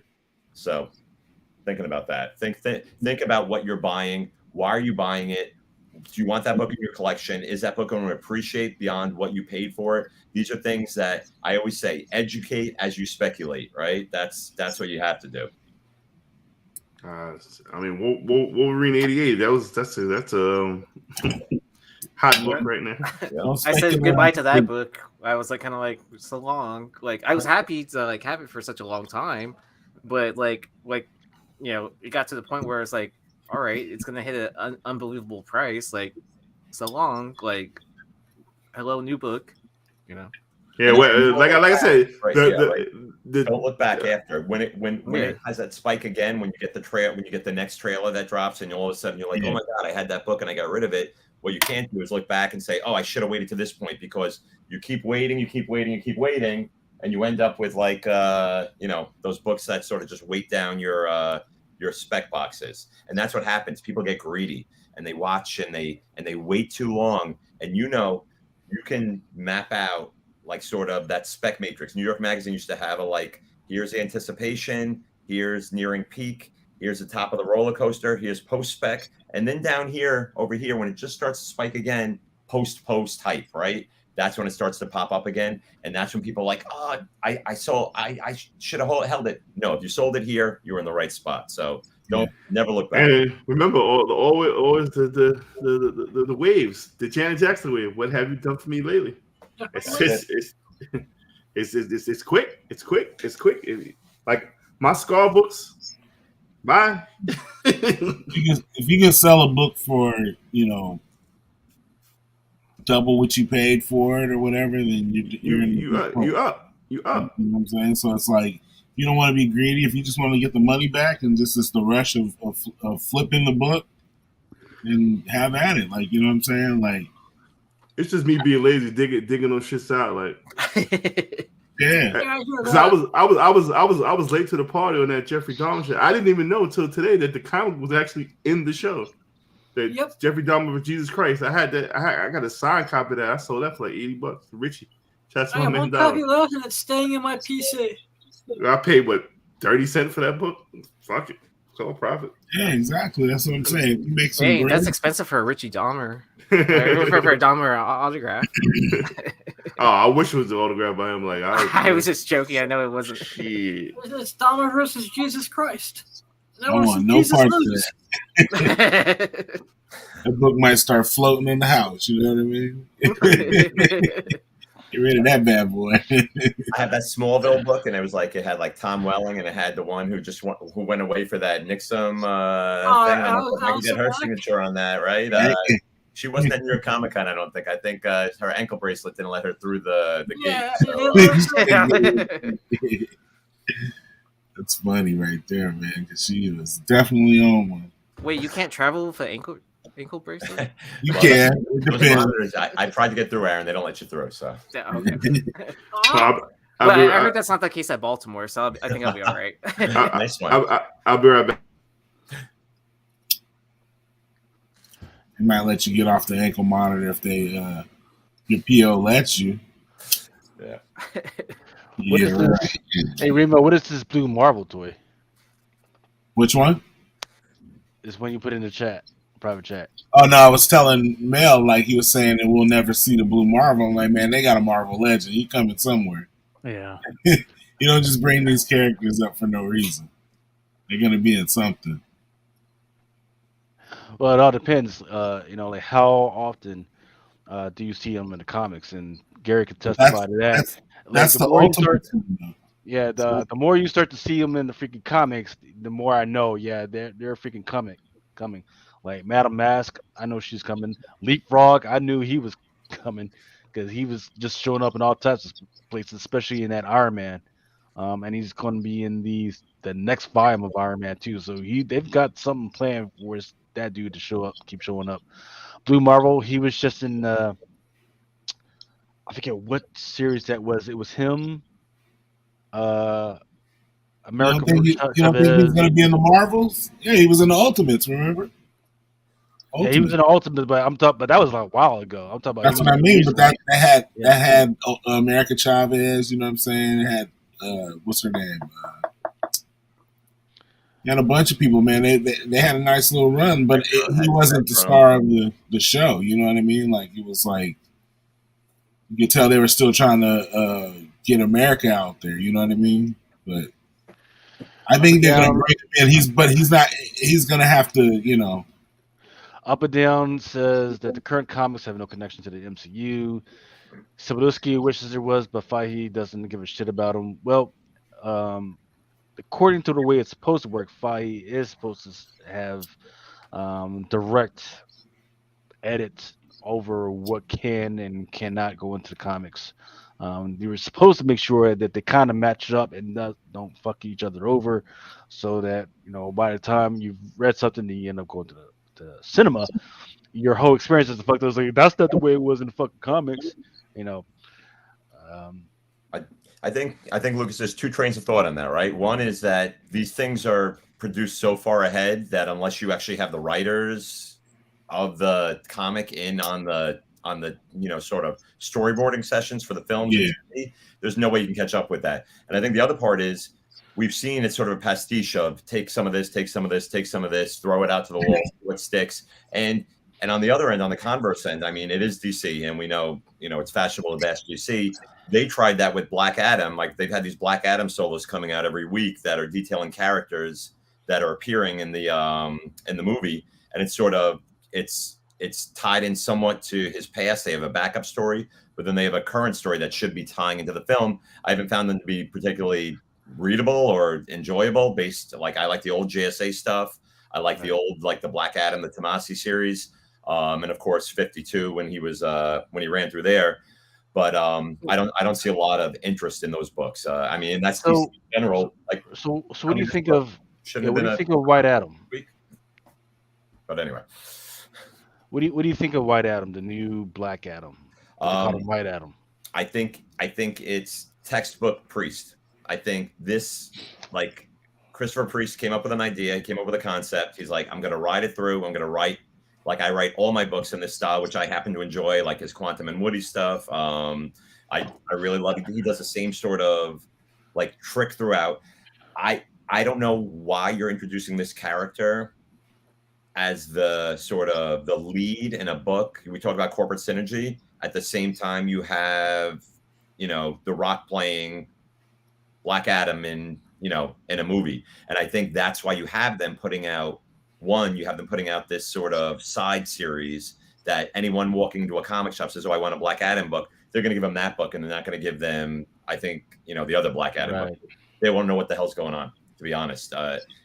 It makes no sense. In fact, he's probably more of the character in appearing in the Dark Crisis book going around right now, right? He's a major character in Dark Crisis. Yep. And yes, I am the only person out there reading DC with I'm reading DC too. Yeah, I know you are.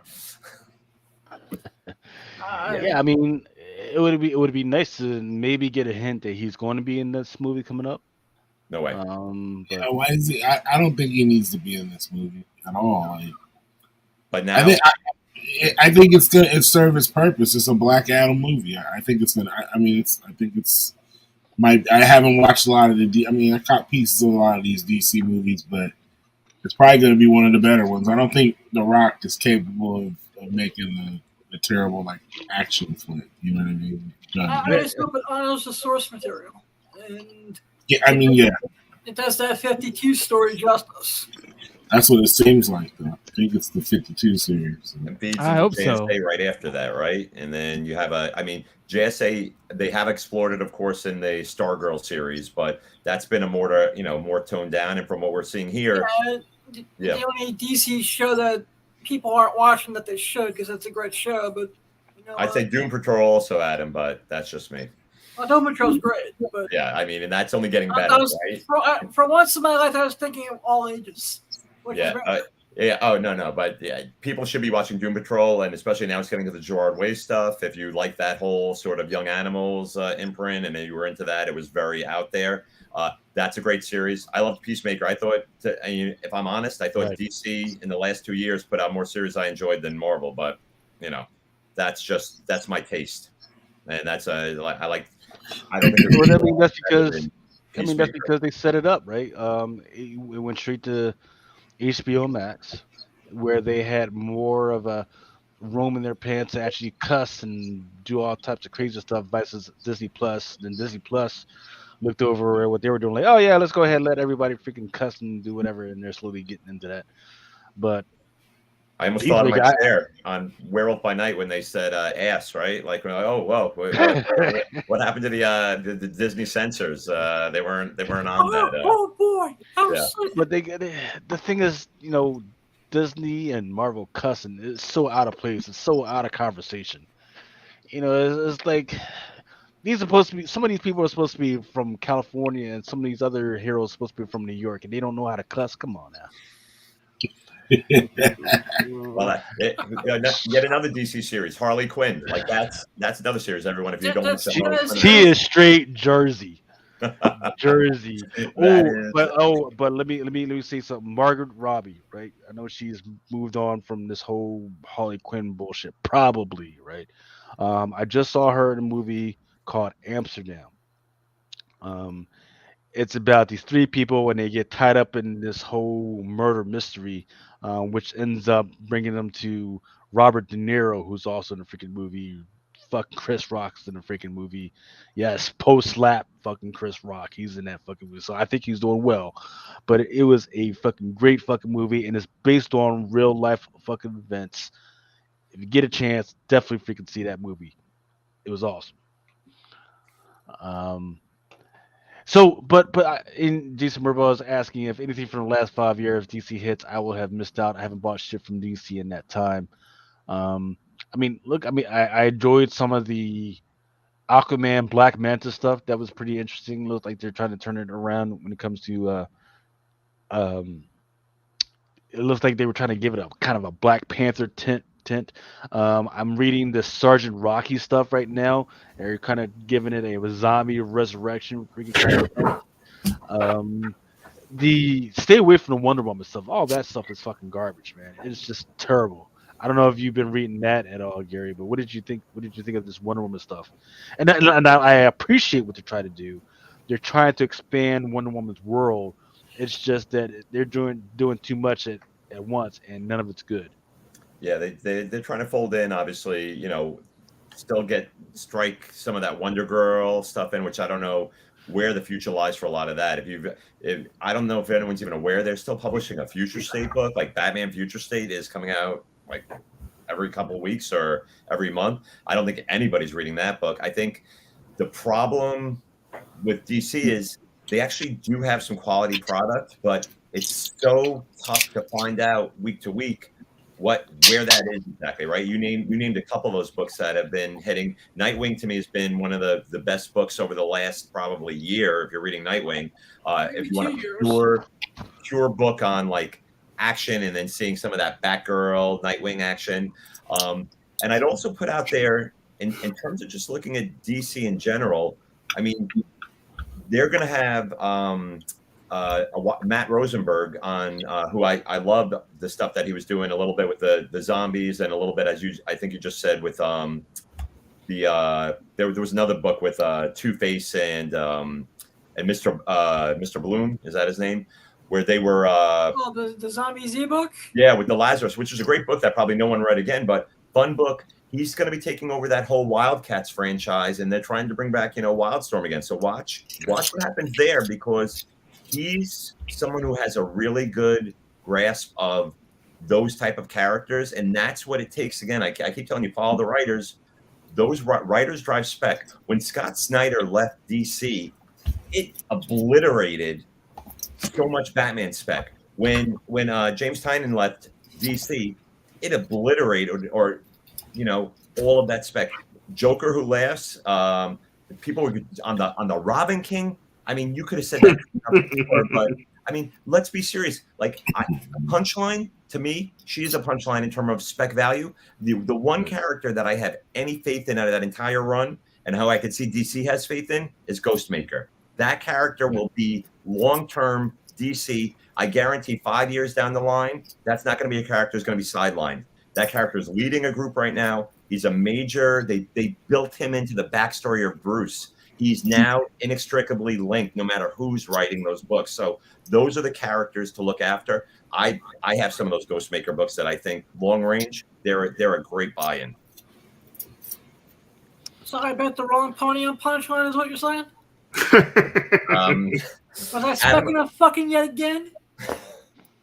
This is just one man's opinion, Adam. I'm not the industry for sure. What's going on with my man Cool Comic Guy? So he and his wife, they survived that hurricane in Florida a couple weeks ago. Thank God they were able to get out. The problem is that they had major destruction on parts of their house.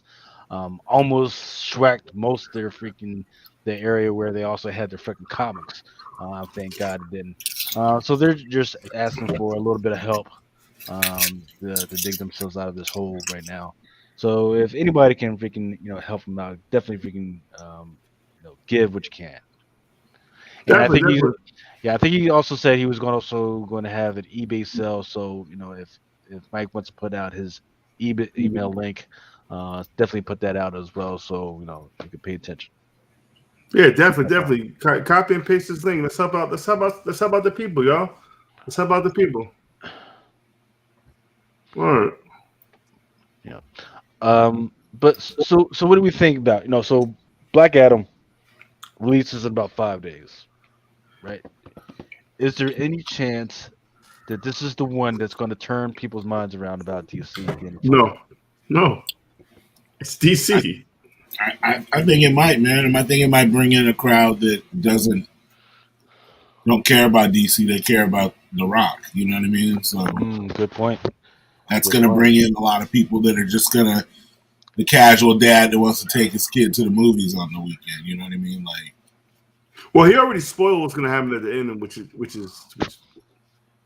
can be. But is that their King Kong versus Godzilla, Black Adam versus Superman? I mean. Okay. Or Shazam. I mean, Shazam is basically pretty much the almost damn same character, right? No. I mean, it's just DC. Yeah, it'll keep DC right. Exactly what Brian J said. It'll keep it on life. I want to see Dr. Fate. Yeah. That's what I want to see. I want to see Dr. Fate. I look forward to seeing Hawkman myself. Like he's getting punked through the movie, personally. Oh, is he supposed to be in this one, or is he supposed to be in the Shazam movie? He's supposed to be in this one. Yeah. Well, then they done fucked up already. Then. All right. They done fucked that up. What's that, Gary?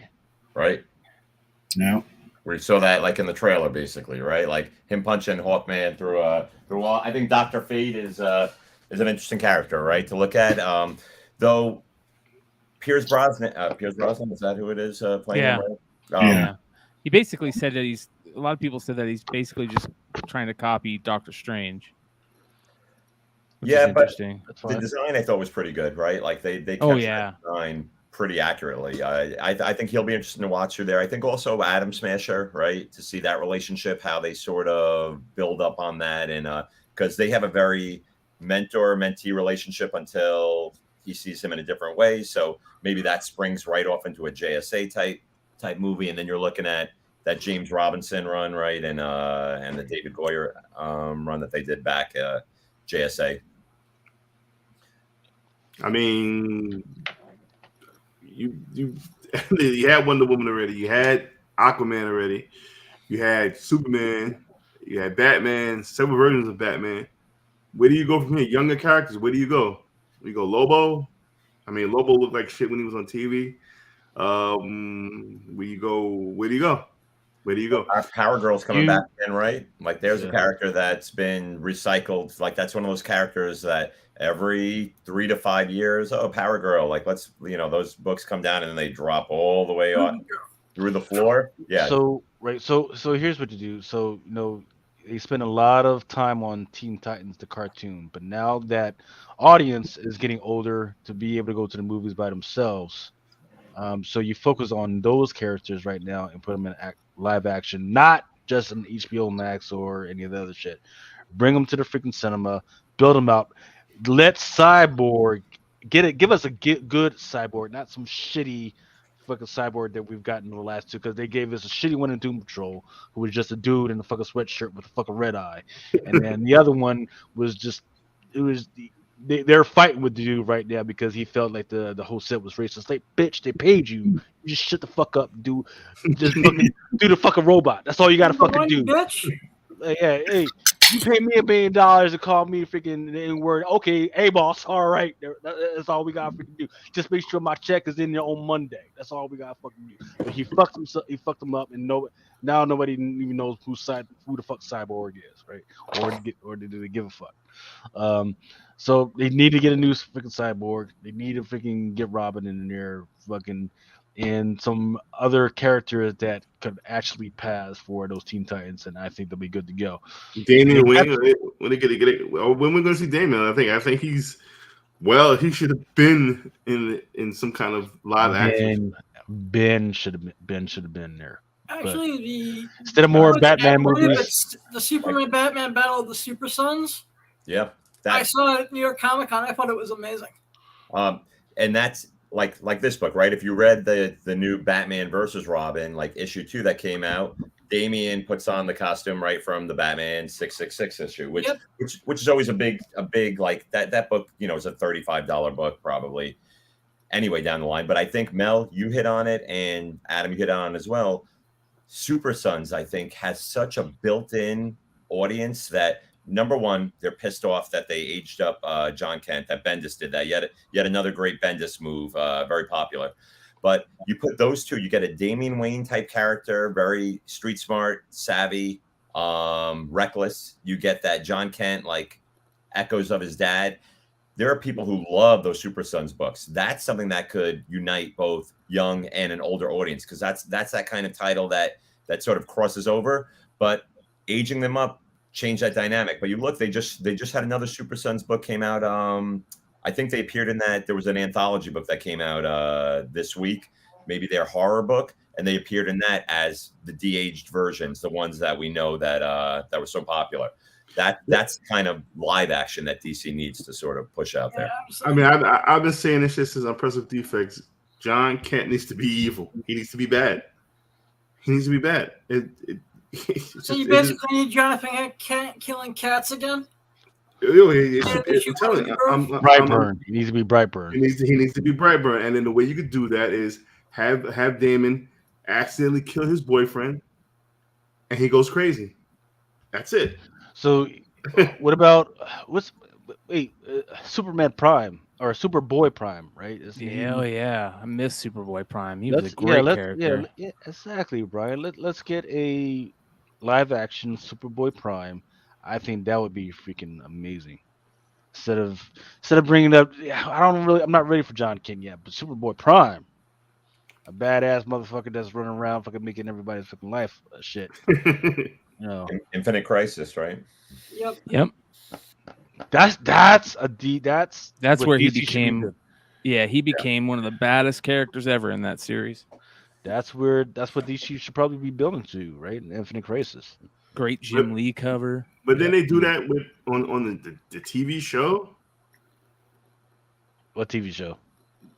All those DC shows. Wasn't that Infinite Crisis, or was that some other story? They did Crisis on Infinite Earth.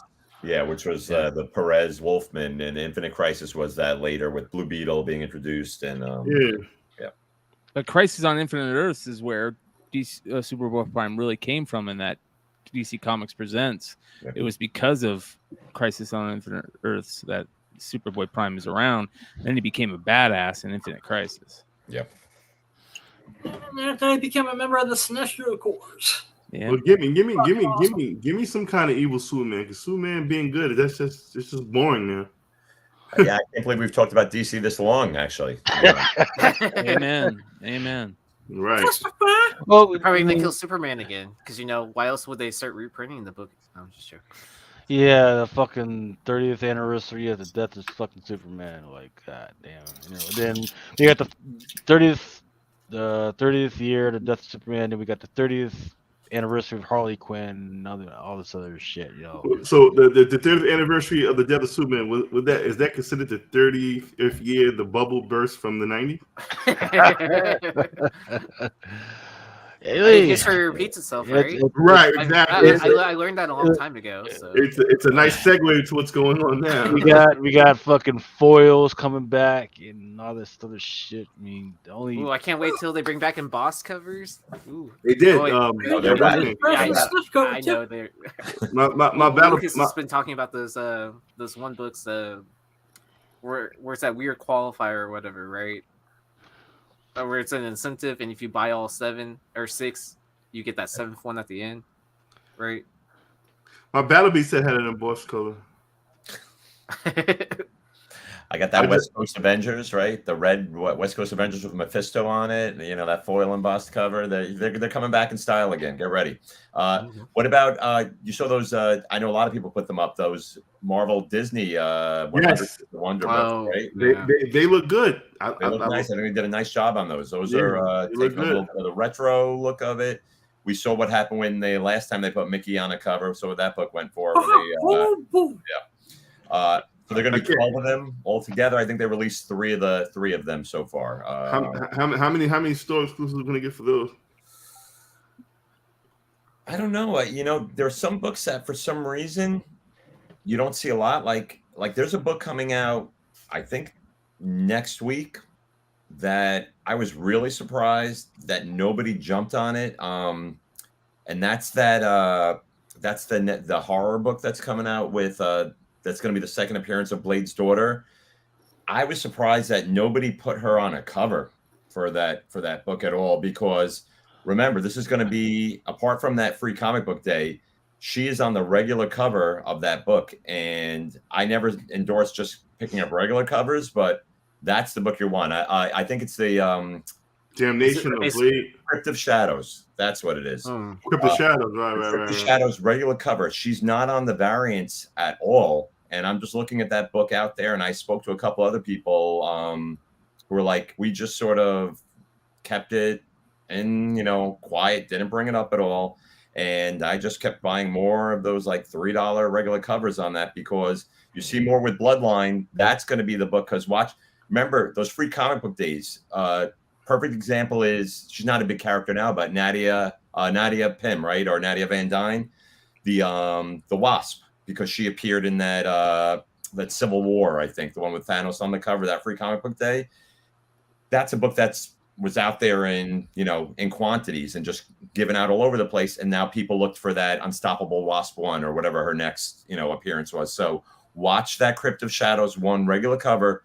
The other 3 covers have other solo characters on them. And it's going to be one that if we see more, Marvel's going to push her. And then we have the Blade book coming out after, right? The Sheriff Blade, the Blade book where there's a Delato cover and there's a beautiful Lozano cover of him on the horse.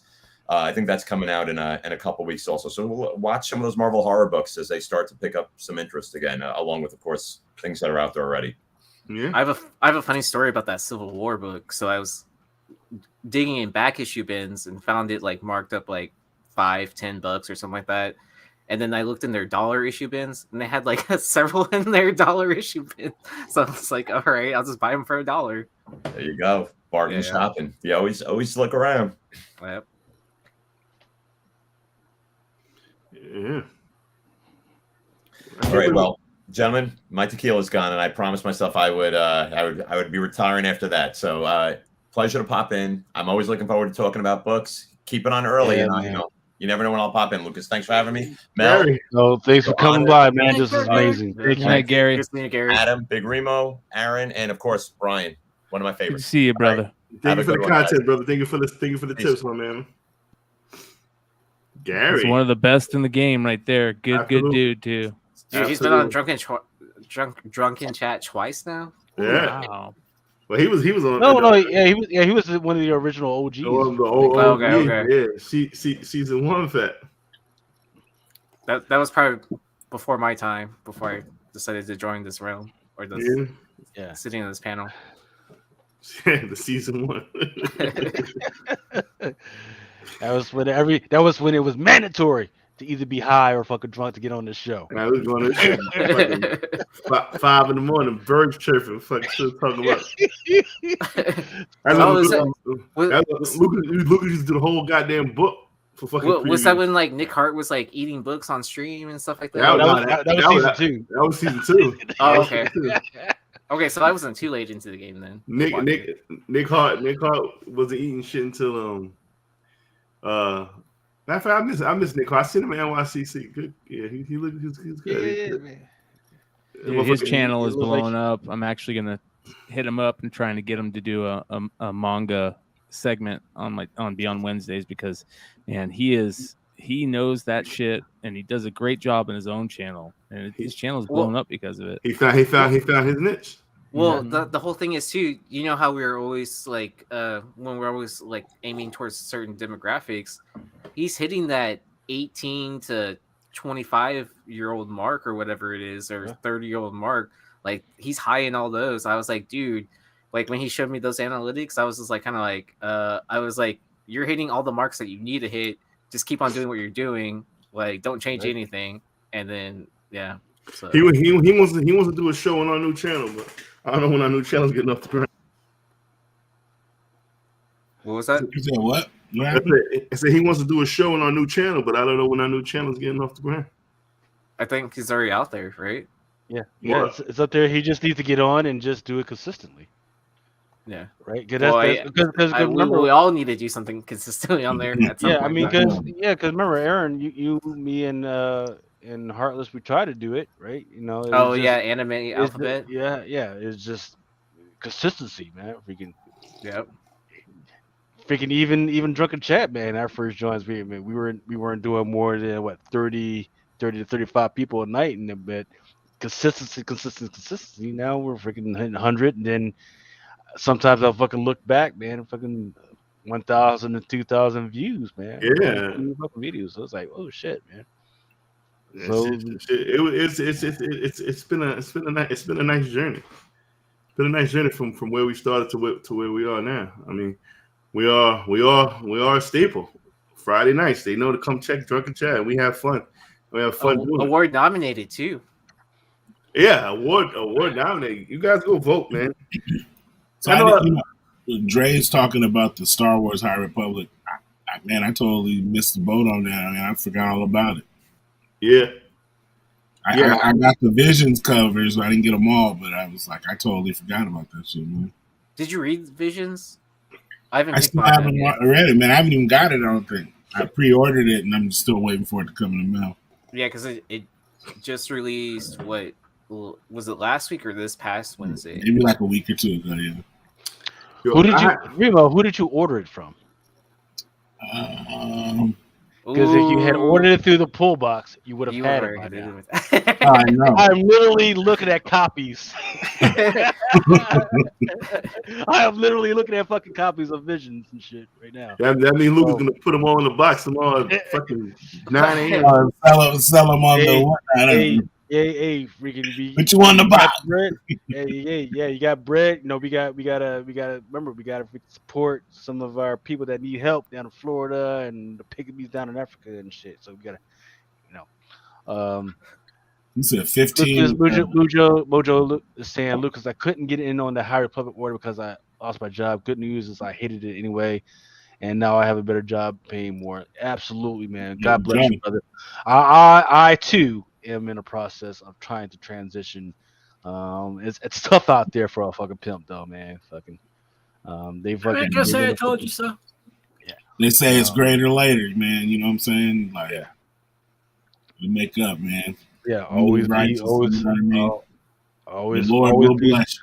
Oh yeah, exactly. Always be reaching for that next freaking thing, man. Always be Yeah, I need to get busy and get my cert so I can, I'm coming up on my 5-year. Jason Burbaugh used to freaking hang out with us. He don't want to hang out with us anymore. He's an OG. He's an OG.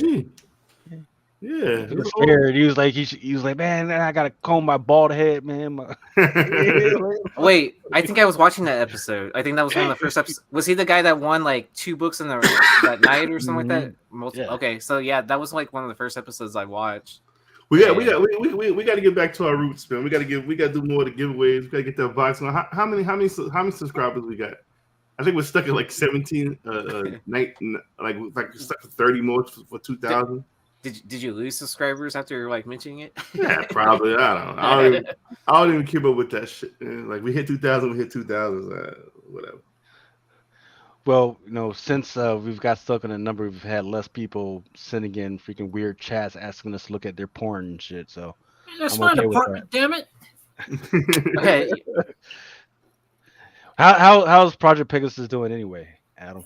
It's gonna take flight sometime in 2023. That shit been taken. What the fuck are you, Blade? The fuck? Come on. Did you change directors? Whole story's written out. We gotta change directors. No, there was a what? Go ahead. What the fuck? The girl I'm filling that with is your lead actress. Don't and say the lead girl, actress is having personal issues and is taking a leave of absence for a while. From YouTube? From what? What the fuck is she? From everything. She needs to go to a wellness center. Oh, okay. Wow. Okay. Well, just you got to get into the right mindset to do what she's going to do to a blind guy. So go ahead, go ahead, girl. Get your Seriously, she's getting her personal shit together. So I wish her nothing but the best. Yeah, she got to get herself right. Yeah. Speaking of getting your shit together, Mel, do you remember Hidden Gems? The Hidden Gem section. Well, Adam has a Hidden Gem section that he wants to share with us tonight, and I think good. Adam, or do you want to do the introductions for him, Mel, or you have anything for him? Blind Adam. Okay. The return of the blind man as he walks through the woods to give us great speculation. Blind Adam returns with the original Hidden Gems. All right, Adam, the first one that I got up for you is Starman number 80. This is like the issue where Starman passes the torch on the Stargirl, and I kind of wish Stargirl spec would catch on a little bit more because it's a great show. And wait, there's a Starman show? There's a Stargirl show. Oh, okay, gotcha. Yeah. It's like one of the best non-HBO Max DC shows out there, and I just wish the comics would catch on a little bit more. Well, it's on WB though, right? Yeah. Well, fuck that. If they put it on HBO Max, maybe I'll watch it. I ain't got time for all that. They once they fucked up Naomi, I was done with them. I mean, Naomi was the one show I didn't watch. Yeah, fucking. You didn't miss nothing. Fucking. I was okay with the first 3 episodes of Archie. It was like, okay, they're trying to do something different, but then once they had. I remember that's the bomb, yo. Yeah, Miss Grundle, fucking kid. Archie was stuck in Miss Grundy, man. It was no, get it right. Miss Grundy was raping Archie. They were banging. He was not 18. It was consensual. He was not consensual, 18. Yo. He was not 18. It was still consensual, man. It was in the eyes of the law. It was statutory at best. So that's not consent. You can't. You try to get these old. You trying to get these old men in this fucking podcast fucking hemmed up because Blind Adam said it was legal.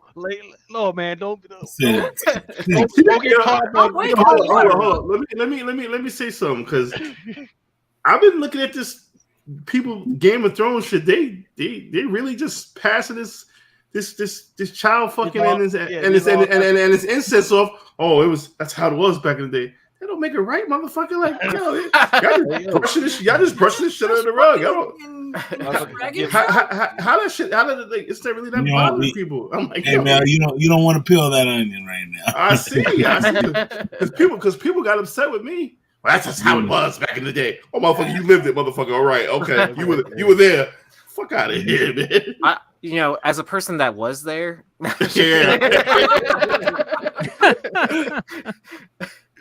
Fucking Yeezy was living it.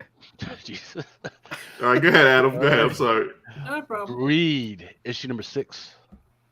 This is the first appearance of Milk and Cheese. A classic indie series by Evan Dorkin. And, it's just something I'm into, and I did not realize that this was the first appearance. I always thought it was Milk and Cheese number 1. Now, has there been any news about Milk and Cheese of whether they want to do just something I wanted to point out. Wizard Magazine number 30. This has a Beavis and Butthead ash can as the insert. Why does Beavis, or no, is it Butthead? No, it's Beavis. Why does he look like he's got cum coming out of his mouth? I don't know. I don't know. I have no clue. I just know the Beavis and Butthead show that's on Paramount Plus is amazing. I never was into these motherfuckers at all. Really? Yeah. Well, never. I'm not surprised, man. A lot of people didn't like them. Yeah. They got a new series on Paramount, and sometimes it's well funny. done. Yeah, sometimes it's pretty funny. Sometimes it's like, eh. I love Beavis and Butthead, man. I never was into that motherfucker. It's either you're into it or you're not. Yeah. Beavis and Butthead ash can number 1. That ties into that was the ash can that was in the Wizard 30. And I don't know, I don't see them that much in the wild. I wonder, did it precede the actual Beavis and Butthead comic? Yeah. I wonder. Really? Yeah, I think it came out like a month before. I might have to hunt that down. Tiny Titans number 17. This is the first appearance of Bat Cow. Who? Of who? The Bat Cow. The Bat Cow. Yeah, Damien has a pet cow. And I did not. And it makes an appearance in the Superman Batman Super Sons movie I was talking about. Okay. Did you say cow or gal? Cow. G as in George, A-L? C-O-W? Oh my God. There's a Bat Cow. How come the Bat Cow didn't make it in Super Pets? That's what I want to know. Because it's Bat Cow? Batman Incorporated number 1. It's the first in continuity appearance of the Bat Cow. Jesus Christ. I actually think I have. Grant Morrison, gotta love him. Yep. And finally, Batman and Robin New 52 series number 19. This is the first in continuity appearance of Carrie Kelly, the female Robin from Dark Knight Returns. Okay. I know no one's going to watch the damn show, but she is going to be on a CW show coming up in the near future. See, CW, though. CW. I watch every CW show. Now, the only cover that I have is this red cover of Batman. Is there perhaps another cover? Yeah, I think there was 2 printings of that. Okay. I thought you was about to say this is the first appearance of the Bat Cow as a cheeseburger. I'd buy that. You all right, Mel? Or the actual. You all right, Mel? Yeah, I know. I'm having flashbacks, man. Oh yeah, fuck you, Mel, because you are now lighter than I am. I am 229 as of this morning. Congrats, Thank you. I haven't been 229 since I think I was in like junior high school, man. Yo, I ain't gonna hold y'all. Yo, I went shopping, right? Before I went to go shopping, it was so frustrated I couldn't wear shit fucking coming my stomach and shit. I used to get mad and fucking leave the clothes in the fucking dress room, fucking pissed off. I wore that shit. I went in there today, man. Oh, it's fucking. I feel like Zoolander, motherfucker. Yo, yeah, it's just that. A lot of people ask, like, do you feel different? I don't feel any different physically, but like wearing the clothes, that shit is good. It's a good feeling, bro. So being able to go into the store and not have to buy what you can buy what everybody else is buying, except for having to go to a special store. You know what I'm saying? So it's good. I don't want to get into a whole tangent in it, but I feel good. Nah, fuck that, man. When I got out of college, man, I was a slim 175, man. You could walk into TJ Maxx, get anything off the fucking rack. Even if it was fucking big, you could fucking work with it. Now, man, I'm over here fighting with some motherfucking Costco for the extra large and shit. Yo, last one and shit. a lot of people, with an extra large. So like, I'm trying to find extra large. Like, it's harder to find extra large than it is to find. Because the kids buy them. Kids buy all the extra large shit. Which is nice for me because then I can go in the kids section and buy like a kid's extra large and fit into their shirts. Yeah, my daughter be buying, taking all my old shirts and just be like sleeping in them, and I'm just like, "Where my shirt at?" And she come walking out the back room wearing my shirt, and I'm just like, "Damn!" And then I see kids at the school and they got these huge hoodies on. You know what I mean? It's like, hey, Remo, it's better that she's wearing your shit than her boyfriend's shit. Yeah, we already, yeah, because you know. Like, I still want my hoodies back from, like, all these ex-girlfriends and stuff like that. But yeah, in my head, I'm like, yeah, keep wearing it. That way when some dude asks you, you gonna think of me. You ain't gonna want to do it. Here's what you do. You put your freaking name under the fucking tag or something. So that even if she does take the shit, you know that when her boyfriend picks up that fucking sweatshirt and he goes, got my name on who the fuck is Aaron? see, that's why I always sewed like a special patch like inside the behind the tag. Nah, yeah. My boy's mom used to sew his name in the back of the shit. She's like, damn, man, your mom do all that? My mom sew, but she ain't sewing my name and shit. No, I know how to sew. Like, definitely a skill to have in your back pockets for sure. Well, here I'll give this tip out for anyone that's curious of how to start sewing. If you can tie a fishing knot, you can tie a sewing knot. It's the exact same knot. Can't do either one, man. Yeah, I haven't been fishing. Woo. I be struggling with a tie.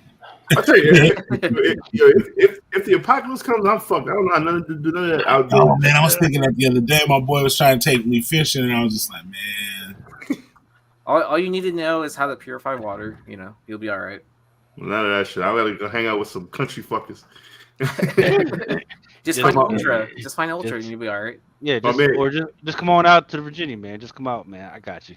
My man, because he hunts deer. He was like, yo, he got a field dressed deer. I'm like, I said, just give me the jerky, man. I don't want to hear all this shit, man. That's just. I said that shit delicious and all, but I don't want to gut no deers, man. I don't want to do all that. How many hoodies have I lost? I don't want to answer that question. Like $1,000 worth of merchandise. Just yeah, I mean, enough for me to have way too many now. How about that? That was the one thing when somebody took your sweater and you're just like, fucking motherfucker, you know you can't get that shit back. Especially if it's a really tough one to find. It's like rare. Yeah. Well, because I used to be in like crust punk bands and stuff like that. So what we did was like another genre that none of us know about except Aaron. So basically, it's just metal and punk combined into a genre. All right. So I used to be in a headphone bone crush band. What? I used to be in a blue suede shoe double knot band. Oh, so you've heard of that project? No, but so I would always exchange merch with other bands, like either trading patches or T-shirts or whatever. So so what I used to do is just get plain black hoodies and just sew all their patches onto it, and so that way, like, I would always know where it was. That's what I'm saying. Like if a chick took your shit, like you were messing around and she took your shit and you knew you couldn't get it back, and you knew she took it, like that's that. Oh yeah. You know what I mean? Like, but I mean, like, then she's not gonna wear it to like shows and stuff like that, because then like I remember one time. It's not a huge crowd of people that are showing up to this, like 50 to 100, unless you're playing at a festival, right? Yeah, not many crust punkers out there. Yeah, exactly. All the kids that like went from street punk to crust punk. This is usually the transition. Yeezy, was this your band, or you just played the lead guitar or bass guitar? What, in the picture or in the photos? Yeah. And stuff like that? So I'm currently playing in a band where I'm playing bass. Oh, you're in the band now still. Yeah, I'm still Yeah, currently boy, playing. you're all the show. Yeah. So when I'm not on Whatnot and when I'm not Yeah. on podcasts, I'm still out there playing. Motherfucker edit videos and edit podcast and whatnots and in a band. Motherfucker, Full-time job. Yeah, See, when do you so fucking Mel, what? He so still got Mel that knows young that. man. He still got that young man energy. He Rick- still got good knees and back and shit. So Yeah, Ray- see, once you hit 600, it's never a problem. They got 600. so it still has all that time to raise a hellhound. It's just my man, easy, man. Yeah. That's what's up, man. I thought your band play days were over. No, I'm still currently playing in the band. We're talking about our next EP that we're actually Really? Yeah. So like tracks are pretty much done for that. We're just like coming up with track name titles. We're trying to figure out what's gonna make our set list now, all that. So Nice. yeah. And the crazy part is like the band I'm currently in right now has been the least dramatic band I've ever been in. Like it's kind of nice. Like there's less drama in my band than there are in comics. That's bullshit. I swear to you, dude. Like, yeah, like I'm not even joking. Like, I mean, like, there's like, because internally in the band, there's always like some sort of drama, but then like, there's drama with other people outside of the band, if that makes sense. Yes. Usually when you get that girlfriend who wants to be the lead singer for the fucking band, that's where it fucking starts. So see, I think this is what happened is like they recycled not recycled people, but they rotated out people that weren't on the same page as like some of the core members, and then that's when like I got recruited and someone else got recruited, and then we all came from different backgrounds of music. So now that we're all experienced, have been in several bands beforehand, like we cut out all that bullshit and just like kind of. So what did you answer ad in the paper, or they just came to you? How did you guys link up? So the drummer and I had met before like a long time ago, and then through one of our mutual friends, he was like, we were supposed to start a separate band, a different band, and then that didn't really go anywhere. Where we're just like sitting in a chat room, just like talking about, oh, we're gonna practice, and then never showed up for practice. So then, so I left that chat group, and then the drummer approached me and was like, "Hey, we have this other project. We just need to find a bass player to fill in to play a couple shows. Are you available?" They're pretty easy songs. They're pretty easy songs to learn, especially with your previous experience. Like this should be a breeze for you. So I was like, "Yeah." I'm a little out of practice, but I was like, I'll learn them. And then I just haven't left the band since. Nice. It's almost like a year later. At this point. Nice. All Yeah. right. Good thing.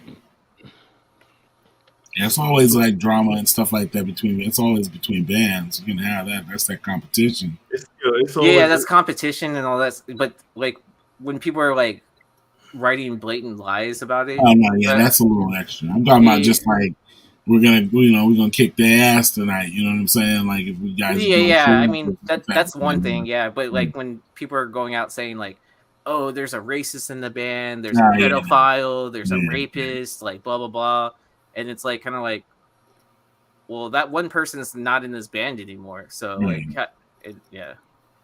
You get a bad rap. So I got one question before you start FOC. Yeah, go ahead, man. West of Sundown 6. Oh, that where they had that horror homage and stuff like that from back in the day. There's a prison. Yes, I got it. Is that a 1 in 25 or is that one per store? Stand by. Let me check real quick. Because on Luna it says one thing and on Diamond it says another. It is there's two. There's a 1 in 15, and then there's a 1 in 25. Which one is the prison? Both of them say prison. In fact, let me bring it up for you. I thought the one per store was that like where it has that Secret House of Horrors like trade or whatever to it. The classic trade. Right. So it's just this one. One is probably trade dress and the other one is version. So I forget which one of these two are, but one is Campbell, the other one is a Terry, and then there's a cover C, which is a Sealy. But the incentives is a Frizzen. One's a trade dress, and the other one's So there are two. They're both Frizzens. yes. So where's the other Frizzen at? It's the same one, probably. One is traded. I like this Frizzen, but am I ordering 25? What's the Sundown 6? Hey Edwin, check out State of Filth is the name of my band. We have Spotify, and then there's a couple of YouTube videos, I think. State of Filth. Yep. Is that about Ohio? You stop fucking with Ohio. Josh is gonna come down and hammer on you. I know You'll be John's gonna be mad at me. Stop fucking with Ohio. Sleepy's gonna be mad at you. Mercenari's gonna be like, he's like, I'm never showing up to Drunken Chat ever again. Crazy. Let's see. Okay, so now they've posted this one, which is this is the cover B right there in the middle. I mean, how many people are really going to order 25 of these? Something to look out for. I mean, it's a Frizzen. Those aren't new, right? Comes out FOC FOC's Monday. These? Yeah. Hmm. Yeah. And what is the state of top loaders looking like, Lucas? Top loaders is still looking jacked up from BCW. I think I saw, who was it? Fucking Cardboard Gold. Cardboard Gold actually had a sale. That's where I get my top loaders from. Yeah, they had a pretty good sale. I think it was yesterday. Cardboard Gold.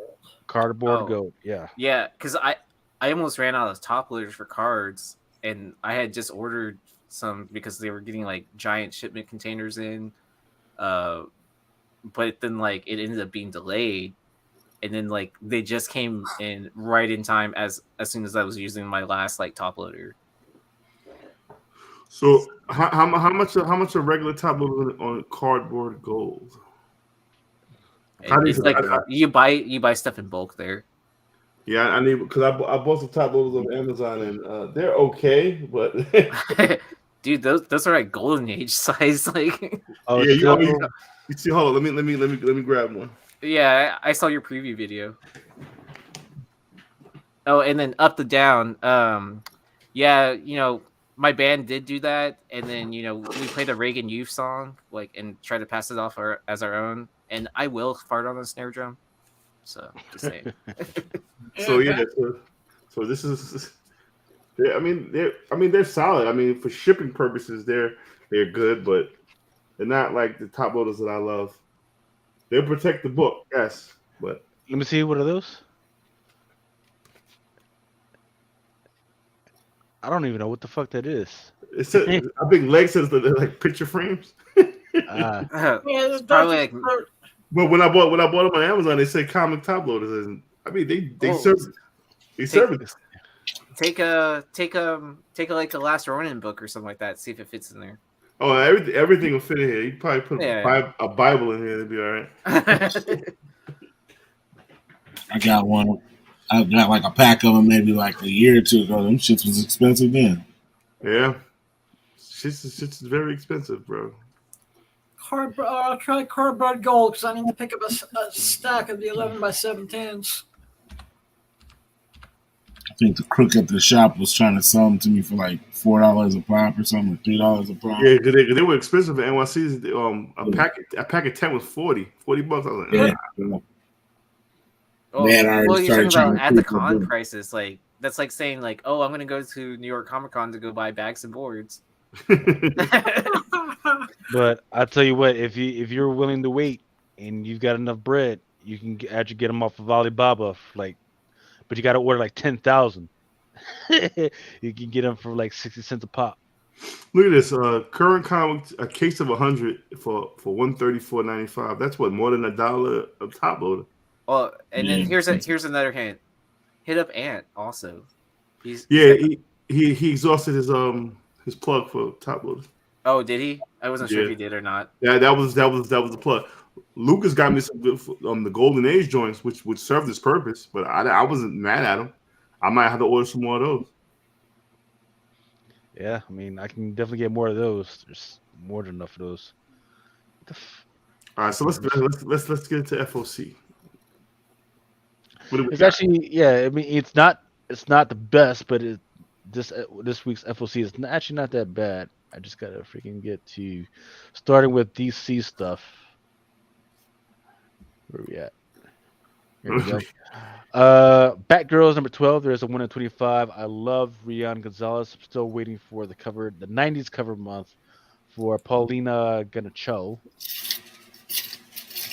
And fuck you, Audrey Mock, because I know where you got I know where she stole that from. She's stealing that from Rochelin, who is really good and makes it look even better. So, nah. Batman Gotham Knights Gilded City number 2. Each issue will also offer a code to redeem in the Gotham Knights game for an exclusive variant. Just got to remember, if you collect all of them, you can get a special 7th item. Oh, that's okay. That's a good gimmick.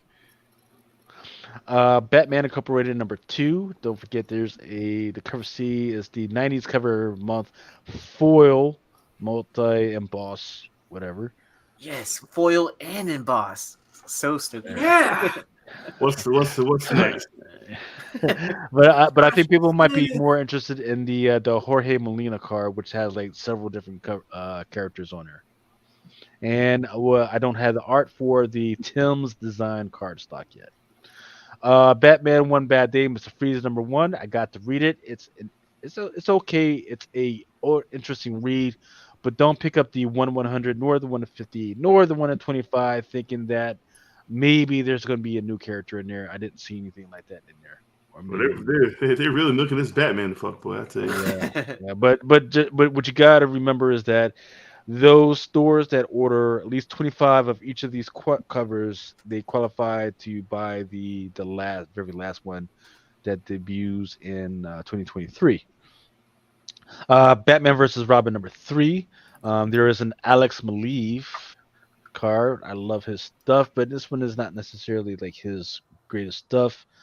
There is a 90s cover month, and there's a 1/50 Tony S. Daniel card. I haven't gotten a chance to read this one, and I don't think there's anything big happening in this one necessarily. I'm trying to remember. I don't think so. Then there's the Dark Crisis on Infinite Earth. They are really milking the fact that they got The Rock to do the freaking movie. He's like on at least one cover every single freaking week. There's the 1 in 25 Christopher Kung. Isn't there a cover out that came out this week? He's doing the same shit. Yes, sir. Exactly the same shit. You can't go wrong for me with if you got Wonder Woman and she's in bondage or chains or something like that. I like that Christmas homage card. Oh, and there is going to be a 1/100 Alejandro Sanchez foil. Trying to see.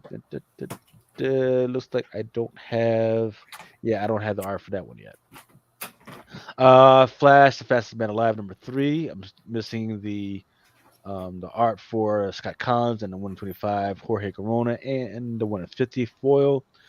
The I Am Batman number 15. There is a 1/25 Kanan White card. So how many Batman books? All the Batman books, every single freaking damn. Every single angle you can have for Batman, they're going to fucking exploit it out the ass. Multiversity Teen, Justice number 6. Got to keep an eye on Stephanie Hans. She's like the Preacher Momoko, right? When she's on, and when her hand is getting freaking tired, it's just getting fucking tired. Yeah, she must got our friends like a motherfucker. This one. Yeah. I don't remember if in the first issue whether that Superman character was there. I gotta check. But I find that kind of interesting. New Golden Age number 1.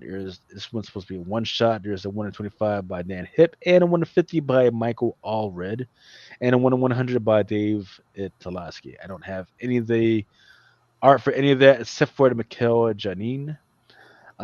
Superman Son of Kal-El number 17. I believe this is supposed to be the last one of this particular volume. Before I think you guys said they were going to pick it up in somewhere else, maybe like Action Comics. I think that's where I read it was. That the call is pretty damn good. Sure. And that's a 1 in 25, right? So it's not bad at all. Good question. What is cover price on this book?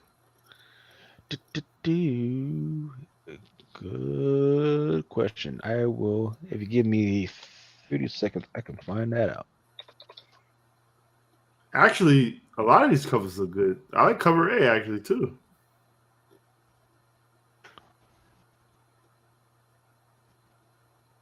I'm just not sure why you got freaking Superboy freaking skateboarding through the fucking mall like some ass. Yeah, that was not good. Damn you, DeCall making another 1 in 25. I mean, who's really gonna order 25 of this? That's what I'm saying. Damn you, DeCall for making a 1 in 25. I want it. I want it. Okay, cover price on. Okay. The far left, the one with him holding all that wood, that's $3.99. Okay. To the one to the right, $4.99. The one of him skateboarding, that's $4.99. And then you got the 1 in 25. 1 in 25, that's $4.99. Okay.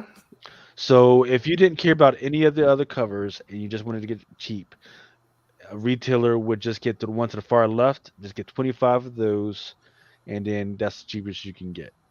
Otherwise, if you wanted some of the other ones, that's going to cost you a little bit more, $1 more per.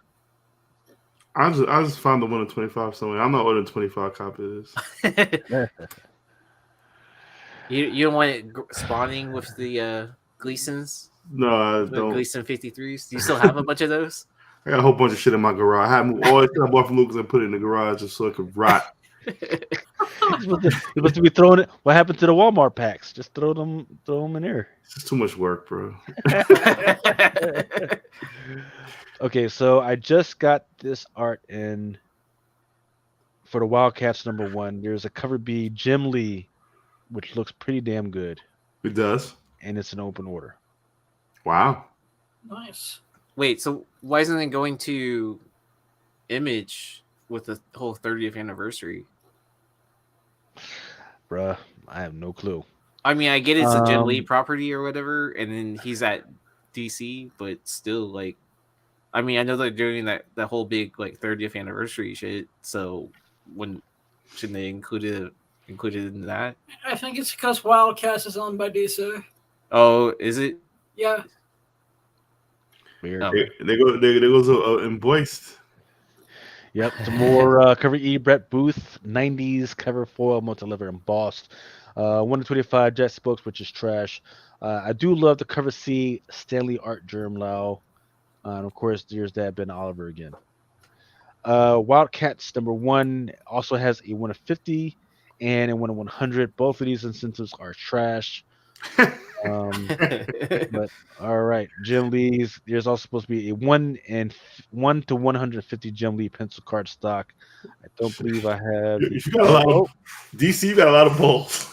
You got a lot of balls. Can I give you that? 101 and 150. Motherfucker, y'all crazy as hell, boy. Y'all don't give a fuck about no trees. 1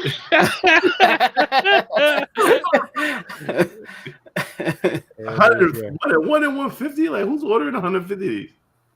It's a Wildcat. Please buy our books. Wonder Woman #793. Nobody gives a damn about Wonder Woman right now, but they insist on doing more of these. They got a cover C, Joshua Schwabe, 50th anniversary cardstock. I don't like it at all. I think he does better when he actually draws African American women. This one is like, I don't know what he's going for with this one. I do think interesting is the Jen Bartel 90s cover month card. That one is pretty interesting, even though I don't know why he's drawing from the back and didn't give her any ass. Then there's the 125 Joe Quinones. That has America written all over it. That is an America pose. That is America pose. It's America pose. It would be better if it was an Adam Hughes. Like, Booty's not there. You gotta put if you're gonna do that, you gotta put some booty on one. I'm sorry. Yeah. Wonder Woman needs an ass. Yeah, and I guarantee the way DC's been going, by the time you get it, you'll only see her from the top up. They'll take out the ass. Right. Damn. Moving on to Dark Horse Star Wars Hyperspace Stories number 3. Dark Ride number 2. I've been hearing stuff about Dark Ride. Yeah, I heard it was really good. Yeah. So just keep an eye out on that one. Cradle of Filth number 5. That one's the one that has the price for $666. There is one at 10, which is meh. Fucking they're issue 5. They got more issues than a lot of Marvel books. God damn.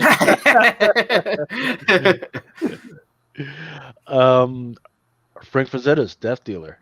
Got the 1 of 5, 10, and a 1 of 15. Earth Divers. This is the second print I was telling you guys about. Okay, what is this about? Kill Columbus. I'm intrigued. Yeah. There's during the apocalypse, they get a hold of a time machine. They decide that they got to go back in time to kill Columbus so they could change the future. Really? So it's already been optioned by Disney. And really? They're going to put it on Disney Plus. Sure. Really? Yep. Okay, I'm intrigued. So Disney's stepping up their adult content then, huh? Mm-hmm. Until they change their mind.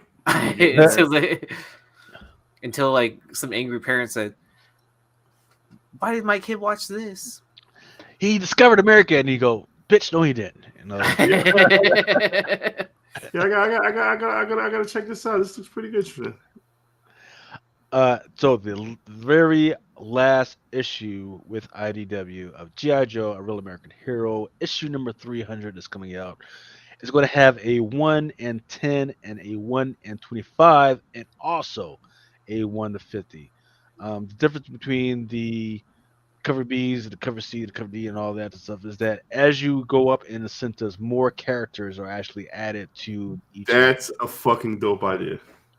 McClay, you're the G.I. Joe guy. What do you think?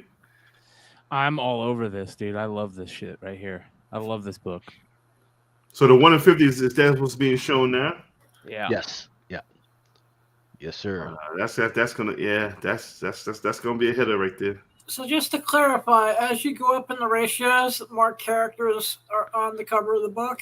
Yes. Mm-hmm. So how many stores will do a variant for this? Let's see.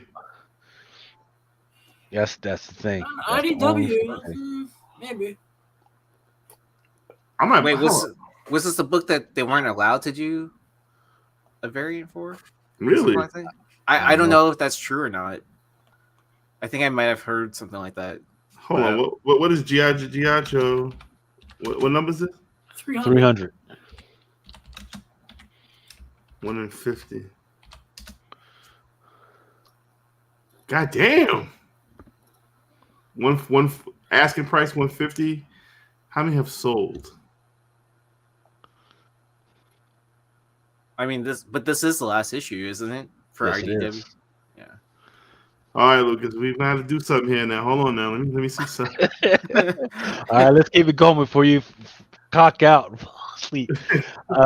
Dark Spaces Wildfire, local comic book day, issue number 5. And yeah, this is the week where there's gonna be a lot of local comic book shop day fucking variants. Star Trek number 2. I'm wondering what the fuck is going on with this book, because all of a sudden they're doing a 1 in 10, a 1 in 25, and a 1 in 50 for this book. That's interesting. Star Trek. Star Trek. Yep, Star Trek Lower Decks. Let's get it. If you haven't been, yeah, I heard this animation shit. It's funny as fuck. It's the best thing they thought of. Between that and Prodigy, it's just good shit. It's just good stuff, man. Even if you don't give a fuck about Star Trek, it is pretty fucking funny. I heard they had the exclusive at New York City Comic Con, like where it was like a panel book for Lower Decks for issue 1. Might have to search that up. Yeah, I might have to do 100 of these G.I. Joes, but I do not want 100 G.I. Joes sitting in my motherfucking room. Do what? You just give them to Brian, Nate, and I, for the rest of the 100. that you I don't might, know? I might do that. I got Lucas. Let me know how much it is. I might do 100 of these. Transformers Shattered Glass #2. I forget who that one. I think her name is Flamethrower or something like that. I thought that was kind of interesting, and I forget whether that's a 1 in 10 or whatever. But Kaya #2. People have been all over Kaya #1. 8 Billion Genies. Issue #1. I forget what printing this one is. I think It's fourth printing. You can draw it. No, this would be 5th print. I want to say. All right. Let's see. D Sniper, what up, baby? See, what is this? Image. Where the fuck is Image at? So you could draw your own genie on this. Mm-hmm. Yeah. Draw my own genie, eh? Well, yeah. Yeah, see, Adam already had it, you know? Like, this outline's going to end up being, like, a lot of trouble for people, right? Right. Yeah. Speaking of old genies. Speaking of fucking with genies. Okay, yeah. So it is not a 8th printing or anything like that. They're calling it the local comic book shop day 8 Billion Genies #1 sketch. Oh. Okay. They're not calling it a different printing. But I can still have a big titted blonde genie. It'll be amazing. Edward said they're having a contest. Oh, wow. This special local comic book day shop exclusive variant will feature cardstock cover showing blank genie silhouette for you to personalize with your own sketch. Image Comics will be running an exciting Instagram contest for fans to submit their own genie illustration for a chance to be one of the very lucky entrants to win a signed and remarked copy of the 8 Billion Genies Deluxe hardcover for themselves and a local comic book shop of their choosing. No purchase necessary. Sketch entries do not need to be done on a LCSD variant in order to qualify. So you don't even have to buy this one in order to do the contest. Contest will run through November 26th through December 6th. So that's when it ends. December 6th. So you don't have to buy this thing. So this is like to scout out new talent then? They need it. They fucking need it, man. But you just visit imagecomics.com or at Image on Instagram for full contest details. So you could probably just, print this out or do whatever on your computer or just do it from there and then just. I mean, they don't give you a lot to work with to show your skills. I mean, if a motherfucker pull it off, great. But freaking stupid ass genie head, like a goddamn snork. Remember snorks? I mean, you don't even have to like sit on the couch to like enter into this contest. Like that's pretty great. What's next? Yeah, with those snorks. Fuck This Place, hardcover, volume 1. See what the fuck this book. they heard Mel too many times. Hey, you know what would be a great title? Fuck this book. It's a decent read if you're like into zombie books and stuff like that. So I've enjoyed it. What is this? Radiant Black, 1 in 25. Not bad. Skull Kickers, 10th anniversary super special. 10. I don't remember this shit at all. Old school Skull Kickers. Skull Kickers used to do homages before homages got big. And this is IDW? Or Image? No, this is Image, I believe. Okay. Spawn, number 335. Shout out to Spawn. I mean, longevity is key. What issue do you think they'll end at, like with Spawn, or do you think it does keep going until McFarlane dies? You're gonna keep going. I don't know, but actually, we just had Talk McFarlane on Comic Crusaders just like a few hours ago, actually. Yeah, that was earlier this afternoon, actually. Mm-hmm. So if you want to check out that interview with Al Mega, go ahead. Hey, Mel, you didn't meet Al Mega at NYCC? He definitely texted me and he said he was going to a panel, but I didn't stay at NYCC. I was out of there like 3 o'clock. Mel had to run home and eat his little salad and shit. Yeah, I'll be on my old man shit, man. I'm telling you, I went to the whatnot party. I walked in that door. The music was so loud. I was like, you know what? I'm say hello, and I'm gonna leave. I believe we talked about this one earlier. Blade, Vampire Nation. This is the one where he becomes the sheriff of like Transylvania.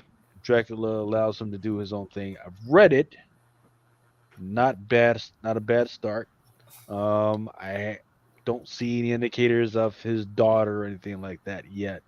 But we'll see. We'll see. Is it your on the cover of one of these variants or something, or was that a store variant? No, that was for a different title. The It was a cryptic, different book. Gotcha. cryptic, whatever. Well, it's like he's standing there and she's in front of him. You know what I'm talking about? Oh, talking about his daughter?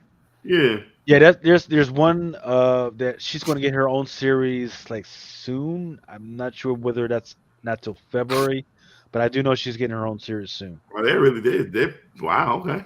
Yeah, so if you think that she's going away, yeah, that's not true. She's getting her own series, and that's probably might lead up to her actually being. First of all, who's giving Blade pussy? I mean, you're not scared, bitch. Dude, he's a daywalker, right? He's a daywalker, yo. But Mel, you got to figure there are dudes that are in jail right now, and there are women lining up to give them pussy. So, this motherfucker drinks blood. Like, come on, what the fuck is wrong with y'all? Hey, there are women all over this shit. Women, anybody just slide up in there. Giving their blood to Blade freely, yo. And who's his baby mother? That's what we. Yeah. You know, some women are like, "Oh, you treat me nice, and you take me out to dinner anytime I want, you know, and you clean and vegan." Yeah, fuck you. Oh, you want to fucking suck my blood and almost kill me? Oh, now we can talk. Wait. So yeah, I mean, you know, as a single guy, if you're not eating ass and you're not choking, like, are you? Yeah, what are you doing? Are you even dating? Like, we'll stay home and play video games and shit. I mean. Smells like all kind of death. Yeah, so that Del Auto, that is a 1 in 25. But no, don't go crazy on this one because never has a Blade 1 in 25 done well. So and so what I will say is that there are a bunch of new characters, but nothing to like hang your hat on. Like, hey, this is going to be like the biggest new thing. So just putting that out there. I don't know. I'm gonna say something that might get me ostracized, but I don't really like the Del Auto. No, you're good. You're about right. You're about right. I mean, the Enyuk Lee is okay. I do like the lasagna. That's the one to the left. With the horse? Yeah, I mean, do like that one. The colors, you really can't see shit. Like, I don't know, man. I'm going to go 0 for 3 on this one. Yeah, I mean, pick it up for cheap later. Yeah. Captain America and a Winter Soldier special. Demon Wars, Shield of Justice. Momoko doing her thing. Yeah, she's just having fun, her own little world, her own little demon world. Yeah. It irks me because I'm like, why they've given her a lot of leeway to just do whatever the fuck she wants. It's got me wondering, are they going to give her anything? Are they going to let her like do any type of animation or anything like that?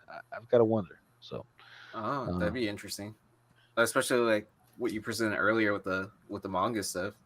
Yeah, like I don't. Yeah, they've got all these other artists coming in. Like, hey, just give her something more to hang their hat on, and let's maybe a little bit more in her wheelhouse too. Yeah. I mean, people don't like Peach, but people don't like Peach, but people love Peach. Her lines were crazy at NYCC. Yeah, exactly. So but then again, I was gonna do an all Peach Momoko sale. And the brother was like, "Nah, I don't do that." Look. If you say you don't like Peach Momoko, but you said you like Transformers and Go-Go and robots and from the 80s and shit, you can't tell me shit because your style that you grew up with is different than what she's putting out there right now. I mean, some of shit, yeah, like she can't draw a Spider-Man neck. I don't know why she can't draw a Spider-Man. Turkey neck. I mean, all her necks look pretty good. I don't know why she fuck is going. She can't draw Spider-Man's neck. I don't know what's going on with that. But If you've been in Japan and you see how skinny everybody else is, you see why everybody's necks is fucked up. No, but I'm saying You know what I'm all the characters are next to on point. Just Spider-Man's just got some elongated shit. Oh, sweet. So I would blend in Japan then. Huh? With all No, the- you're fat. You're probably too tall, too fat, Aaron. That's true. That's true. There is a 1 in 25 for it by Klein, and the Momoko, her Momoko is that 1/100, which is.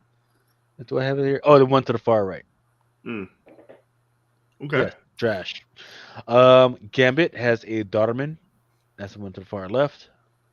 Is it just open order or is it Open order. qualifier? Open order. Yep. Ghost Rider, Marvel Tales #1. 1 in 50. I don't know what this is all about, but keep paying attention to the actual series, man. There's some interesting stuff going on in there. They've been introducing a lot of new characters in that one. Gold Goblin #1. I've lost all track of what the hell is going on with this. I don't know when his first appearance is. My God. I don't know. This is the we've had the Goblin Queen, the Red Goblin, all this other stuff. I don't know what's going on. With Well, yeah, what was that last album that everybody went crazy for? Not the Red Goblin. Goblin Queen. Yeah, remember? Oh, the Goblin Queen's gonna be the greatest thing. Order 100. Yeah, all right, whatever the fuck. I haven't seen her stuff. And what is the gold? Yo, what the fuck is it? All right, pass. You need every color of the rainbow, to complete the goblin set, right? I heard Red Goblin's coming back. Is that true?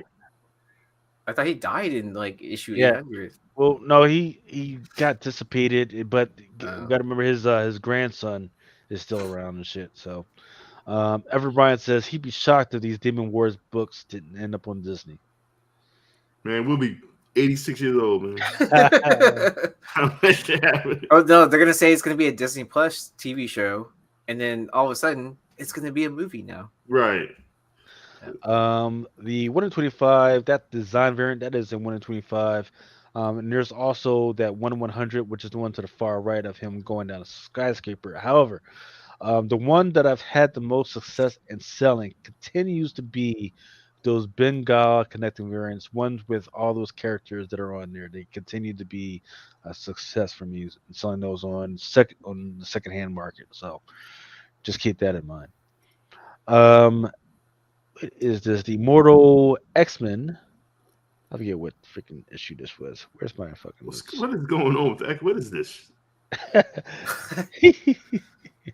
Someone went through their 80s yearbook and started drawing pictures from that yearbook, and it's like, here you go, here's a cover. What was the girl from Howard the Duck? Leah Thompson. Lee Thompson. Oh yeah.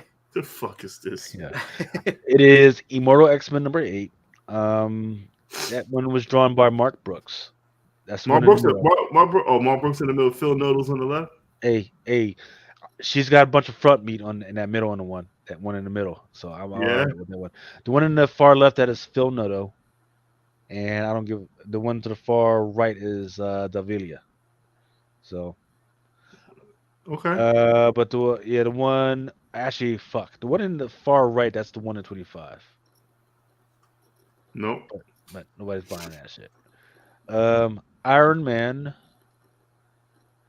Number 25, there's a 1 in 25 Yoon. That's the one to the far left. The Foreshadow variant, that's one to the far right. I'm trying to remember because I actually read this one. I forget if there's anything interesting in this one. No, there's nothing. It's a good read, but nothing really popping off. Hey, let's speculate on this one. Miracle Man. Murder World Avengers, just Scotty Young. The Scotty Young is fire. The one to the far right, that's that Ryan Brown. That is a 1 in 25. Yeah, that Scotty Young is good. And then the one in the middle, that is a LaRocca Open Order.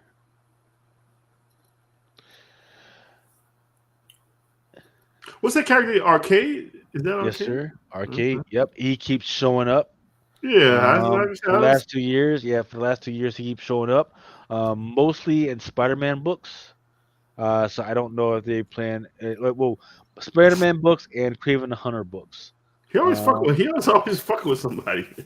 Yeah. So, yes, between Spider-Woman, Spider-Man, and Craven the Hunters, he keeps showing up. So I don't know if Right. I don't even know what his first appearance was, but Yeah, what does he do? What is his power? He's just fucking with people. well, he provides technology and games. Fucking with people. Yeah, fucking with people. Oh, his Exactly. disappearance is Marvel Team Up He's 65. he's just an evil Steve Jobs. Is what you're telling me. Well, not so much as that he has this big company, but he does traps. He provides games and shit. The newest, weirdest robots that are very niche and everything. But Also, it's Elon Musk. oh, don't hey, let's not piss off the Grand Master right now, because between him, Russia, and Ukraine, man, that's guys off right now. Any man that can turn off like the internet for a bunch of people, fucking like millions and millions of people. Yeah, you don't fuck with that guy. Got you. She-Hulk. I do like the one in the middle. I do love Howard Duck. Let's see. Was that the NetSea joint? That is the NetEase Games. That is a open order. In fact, all of these are open order apparently. So no need to worry about that. Dr. Aphra. It looks like they're returning to the storyline about her being possessed. The one to the far left, that is a Taryn Clark. Looks nice. Good looking cover. Yeah. And I'm looking at it right now. Looks like all of those are open order, so no need to worry about anything. Han Solo and Chewbacca. One in the middle. Easy. There's an eye catcher right there. That is a Theory variant. Each and every single one of these are open order. Really? Yes, sir. And one to the far left, it is another Taryn Clark. Okay. Taryn Clark doing this thing. Okay. I like the one in the middle though. He's like, hey, Christmas is coming up. I need the cash. Yeah. Get it on. And here we go with Star Wars Hidden Empire #1. I need to know what's going on with this one. I do love the Art Adams just up in the face. That is a 1 to 50. Oh. So slow down, Art. Whoa. And what's interesting is I don't see a 1 to 25, so they went just straight to the top. 1 to 50, bang, in your face. I want it, but jeez. Well, I mean, so as how I headshots, right, how so as headshot variants should be. Sorry, go What ahead. happened? I was just saying how headshot variants should be, right? I mean, Okay. it doesn't justify a 1 in 50, but it's still a good headshot variant. Oh, it's badass. I want it, but Jesus, 150. Come on. Yeah, so as I was mistaken, the one at the very bottom, that is a 1 to 25 David Lopez travel variant. Let's see. I'm looking at the solicit. It says the mysterious syndicate Crimson Dawn and its leader, Lady Kira, has become the galaxy's most wanted criminals. As Emperor Palpatine realizes the scoop of Kira's plans and gets somebody moves to destroy her. But Kira still has tricks up her sleeve, and with the help of the Knights of Ren and her many allies, she will not go down with the fight. So I don't see if there's any new characters on there. I haven't gotten. Wait, did I get the? I don't know.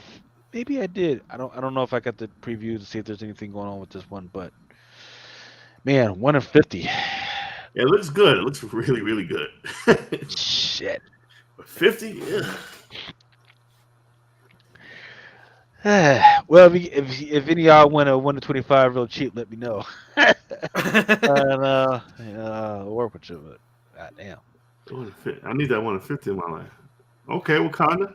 Her issue 1 wasn't bad. It was not. That was the one with the art germ. That was a Yeah. 1 in 100. I gotta check to see if there's any cheap copies out there. I'm trying to remember if there's any. There might be a first appearance in this one. First appearance of a villain in this one, if I'm not mistaken. So And is these are open order. Did you? Because I didn't read it yet. Is it like classic stories of Wakanda, or is it just a whole new? Does it take place in current time? What's going on here? I don't even remember. So to tell you that, I mean, I don't even remember. It was okay. It didn't tell me like, oh man, they're getting ready to change into a new direction. I was like, okay. What is this? Dre says he has to take a bath and hold her out there looking at that. Yeah, the Darth Maul was demonic if you saw him with that Darth Maul. Moving on to some Black Mass stuff. Rogue State #1. I don't know what's going on with that, but Shout out to Black Mask keeping the head above water. I mean, they have the nerve to have a 1 in 25 and a 1 in 50. It's like, all right. But allocated, I bet it's gonna be. Wait, this is on FOC again? Yes. there you go. Well, it's been like 2 months, 3 months, like since this has been on FOC, like because this is that story where it's like a queue that happens, right? Is that this story or is like the violent protest one? Shout out to Larry Joe coming through in the chat. Legacy copies of Adams for 60. I might do it if it's still around. I haven't got to that point yet where I'll look for that G.I. Joe. That's what I'm looking for. What's about the time at the end of the world? There's that cover C glowing Yar Yun variant. There's also a 1 in 200 foil, 1 in 100. Say 1 in 75, 1 in 50. Yeah, so they got all the variants. Every number you can think of, they got a variant for. Who's this? The publisher? Is this Boom? Let's see. I can't remember if it's Boomer or Image. Yeah, I gotta holler at Rose Richie. I ain't seen Rose Richie in a minute. Yeah, and a lot of people haven't. What'd he do? This is Boom.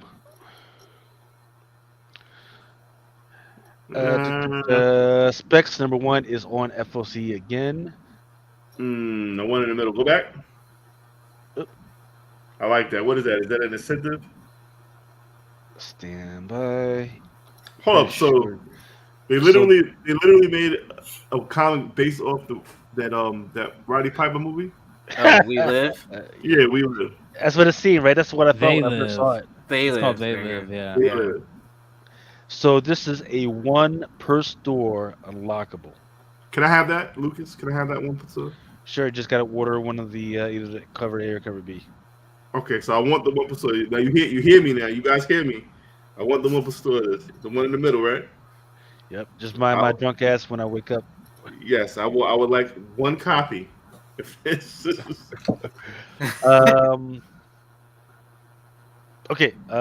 Door to Door by Night. what? I don't know what's going on with this one. But once again, 1 in 25, 1 in 50s, 1 in 5, and there's a 1 in 100. Let me see if I can. Who's getting a haircut?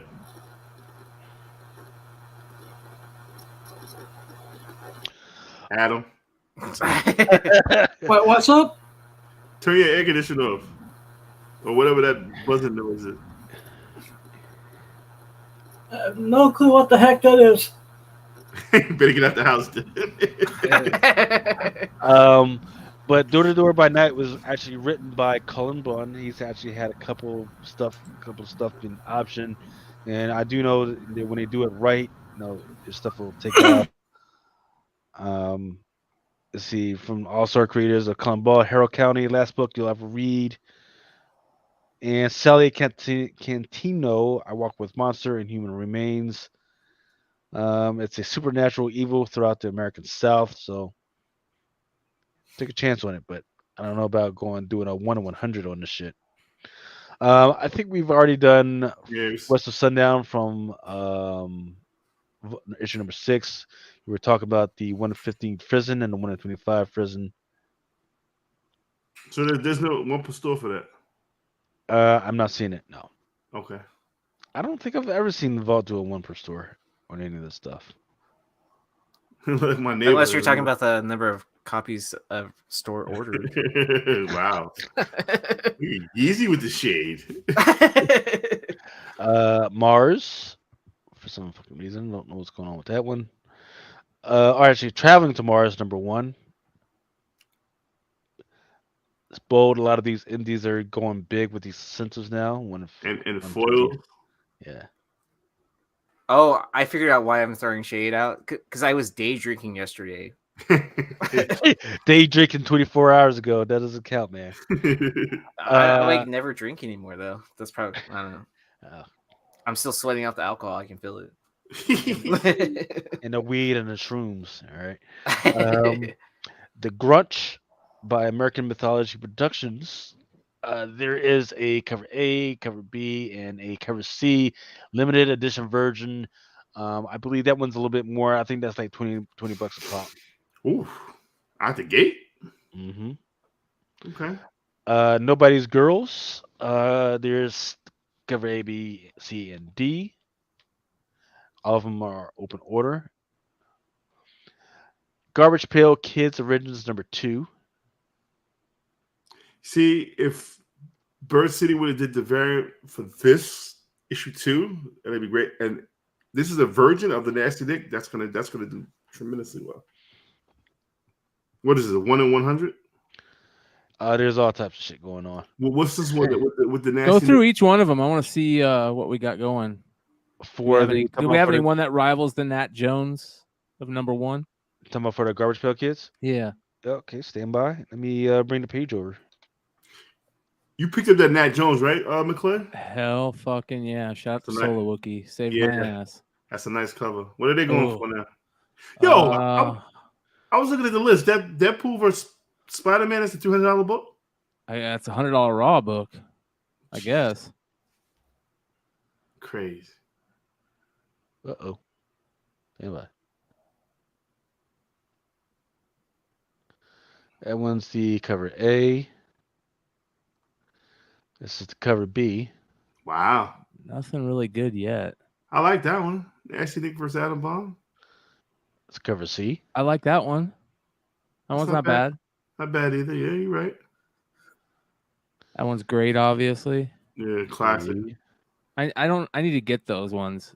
The card ones. I don't have one for issue 1. I also want the blank sticker. I told you to go. I ordered like 40 of them. I'll send you one. Hell yeah, bro. Right. Then the rest of those are just repeats of this shit. So there was after the all of them are just cover A through D, and then just. So what's the virgin one of this? If that's like 1 in 100, I kind of might want it. I'm not ordering 100 though. Right. So what you're gonna want to? Well, yeah. So what you're gonna want to? There's the metal version. I'm tapping out right there. No, metal. I'm not doing all that. I'll just Dynamite. Would you expect? Yeah. Oh, man, if you had 40 of the blank covers, I'm surprised you didn't like get any artists to like commission anything over at New York. I'm keeping it. I'm holding it down because, like I said, I think I said it on the show. This is going to be like Garbage Pail Kids is not going anywhere anytime soon, bro. So, gotcha. So you have time for the beat to build. Right. I'm leave that shit in the box and forget about it. Right. Look at Nasty Nate. Yeah. Okay. All right, moving on. More from Dynamite. Lord of the Jungle number 1. Mm-hmm.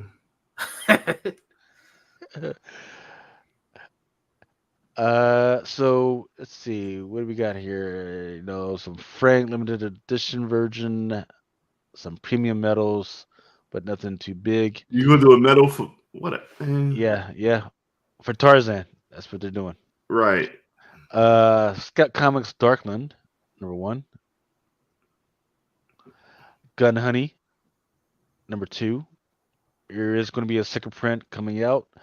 And this is naked bitch running around shooting people. It's Drunken shit, son. All right. It's a Bond girl. Of course, she's got to be naked shooting people, right? Anybody ever read that? So anytime you're wondering where the fuck she got that gun from, she's showing you where she got the gun from right now. It was a concealed weapon, huh? This no nipple bitch around shooting people. If you want to know where she got the bullets from, you're gonna have to buy the fucking to figure that out. All right. Moving on. I think this is the last one for the FOC stuff. Scorn number 1 from Keen Spot. I like the one to the far to the right. Yeah. The kind of looks like a beige, but not quite. Right, exactly. And then here's the list of the ones that are under that title. Too many. Yeah. Keith Spot going wild. And that is it. Anything else you guys wanted to talk about, or if anybody's tired, needs to sleep it off before I get into the stuff that's coming out this Wednesday? No, I'm good. I got Get at it. like 15 more minutes, 20 minutes. Okay. Oh yeah, we'll be done by that. Coming soon, 10/10/2022. Don't forget the first AI drawn comic book, The Abolition of Man. It's coming out this Wednesday. I'm triggered. Go back. Give us free. No. Yeah, what the fuck is this book about? It's also AI written, so no, I'm just joking. Yeah, I'm about to say that's gonna be very, very raw. That's gonna piss a lot of people off. It's gonna win Eisner Awards and shit, man. Ringo Awards and shit, man. It's just gonna be Alien. Don't forget the one on the far right. That is a Maria Wolf 1 in 25. I pre-ordered that. So that's out there. Alpha Betas, one of the first Whatnot publishing freaking comic books. Shout out to Whatnot Publishing. I can't remember how many of the Mario homage I ordered. I mean, the Mario box should have been like a 1 in 25, 1 in 50. Yeah. Let's open up. And then the cartoon is already out on on YouTube. YouTube, yeah. I was surprised when I was putting this together. Yeah, I was like, oh shit. It's along the lines of like Bob's Burgers type shit. That kind of comedy. Sweet. Yeah. I like it. All right. Amazing Fantasy number 1000 second print. Why? Because motherfucker, I don't know. Because if you didn't have already enough choices of 50 different, copies to pick and choose from, like, don't miss out on the second print. Go ahead. Captain America: Symbol of Truth. There's the NetEase Games joint, but people have been loving these. Is it called Gary the Shark or Joe the Shark? Just the Land Shark. Gary the Shark. Jeff the Land Shark, John. Yeah, Jeff the Land Shark. That's right. Crypt of Shadows. This shit has been going off on second market orders. I don't know what's going on with this. I don't know if there's a first appearance in there or not. I don't know, but I do know that if you're trying to order this through Diamond, you're fucked because that shit's fucking sold out. I haven't checked the Penguin system yet, but I do know that I did see a lot of sales on the secondary, the secondary market already. So if this is the shit you're into, keep an eye on it. Deadly Neighborhood Spider-Man number 1. Here's that Peach Momoko. I think that was like 1 to 200 or some shit like that. Yeah, look at his neck, bro. If it creeps you out, Mel, I think that's what she was going for. No, he was just saying, alluding to the, Momoko can't draw Spider-Man's neck. You can't just draw it. It's like life-filling feet. Of all the shit that's going on that cover, you're going on the neck.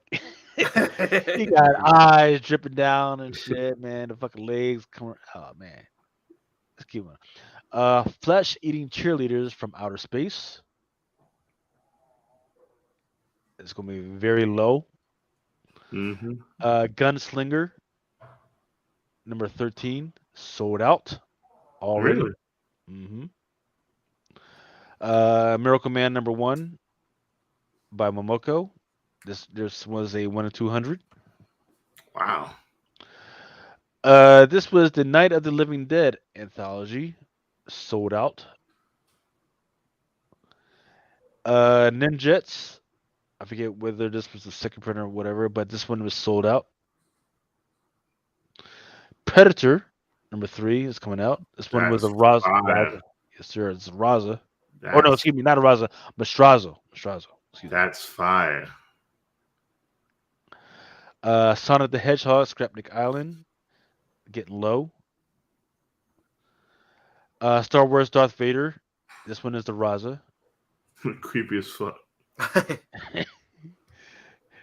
Her, Hold on. look on her face, man. It just says all types of shit. Like, Hold on. Cool comment guy said after leave. Can we share that? Can we share that GoFundMe link one more time? Help him out. yes, sir. Hold on 1 second. Cool comment guy.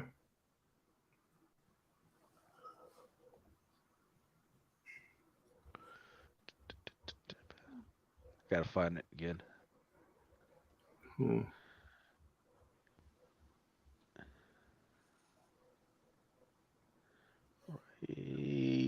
Copy link. See if we can scroll that at the bottom. Help the brother out. There we go. Yes, sir. So please help Mike and his family. Help.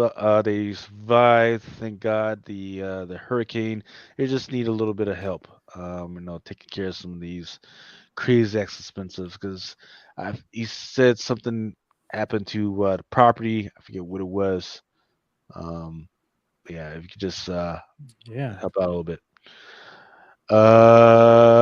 Vampire Strikes. I told people about this one weeks ago. Stock is getting kind of low on this one.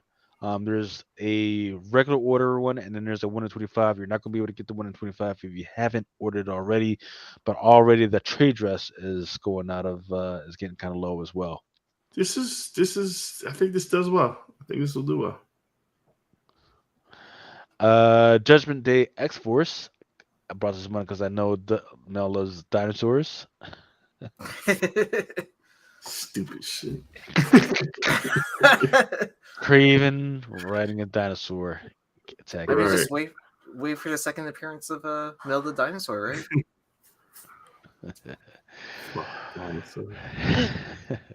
Well, that's gentlemen. That's all I got. Mel, when's the next time we're gonna see you, brother? Tomorrow night, whatnot? The greatest mystery pack show of all time. Yeah, I saw some of the photos, man. It's going to be pretty interesting. What's going to be the starting bidding on those? Well, I got pre-bids already for over 300. Really? Damn. Yeah. So, I mean, we're gonna let the streets decide, man. It's gonna be crazy. I will show y'all the main pack. Hold on, let me go get it.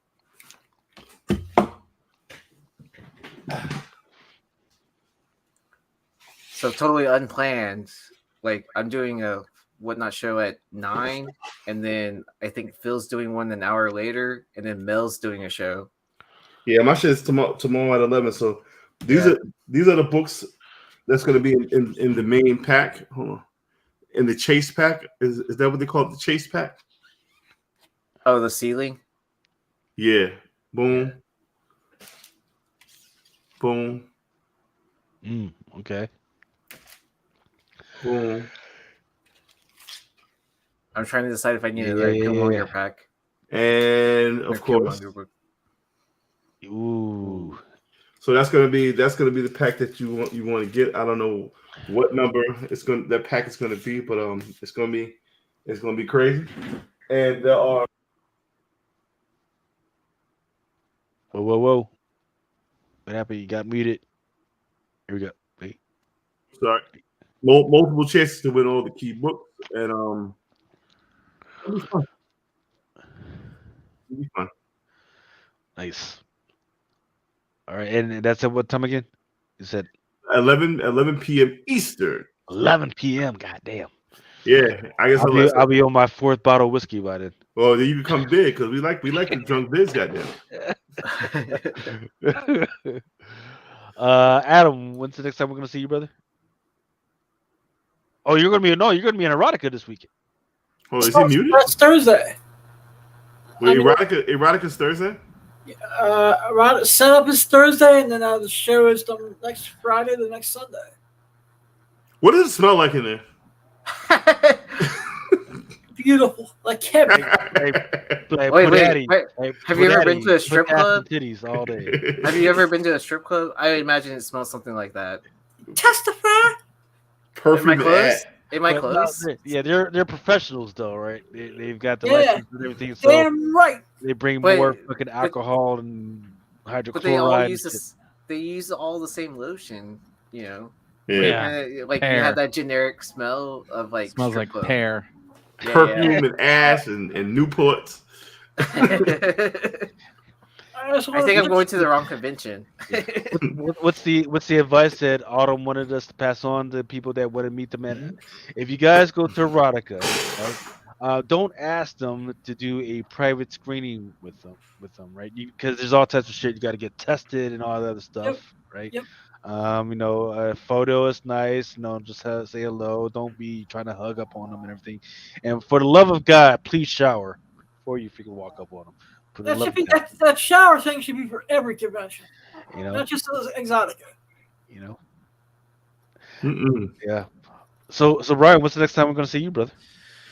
I've got a Whatnot sale on Sunday that I'm going to be setting up for. I'm going to have a bunch of Hive exclusives. Nice. Going to have a bunch of Battle Beast exclusives. Nice. Kirkham Battle Damage Invincible books. I got a couple Bird City books, a couple Wanted comic books, and then a ton of keys like we regularly do. So that'll be Sunday.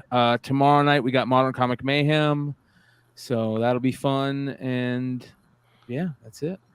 Mm-hmm. What about you, Aaron? What's the next time we're gonna see you, man? So before I jump onto Modern Comic Mayhem, I will be selling comics on Whatnot. I put a preview video out on my Instagram of the books I'm bringing to the table. If I get 20 people in the room, I'm thinking about doing it crazy. I'm gonna go Mighty Mel V style and start every book at $1 and see how it does. It goes great, man. $1 a minute, man. That's how I live my life.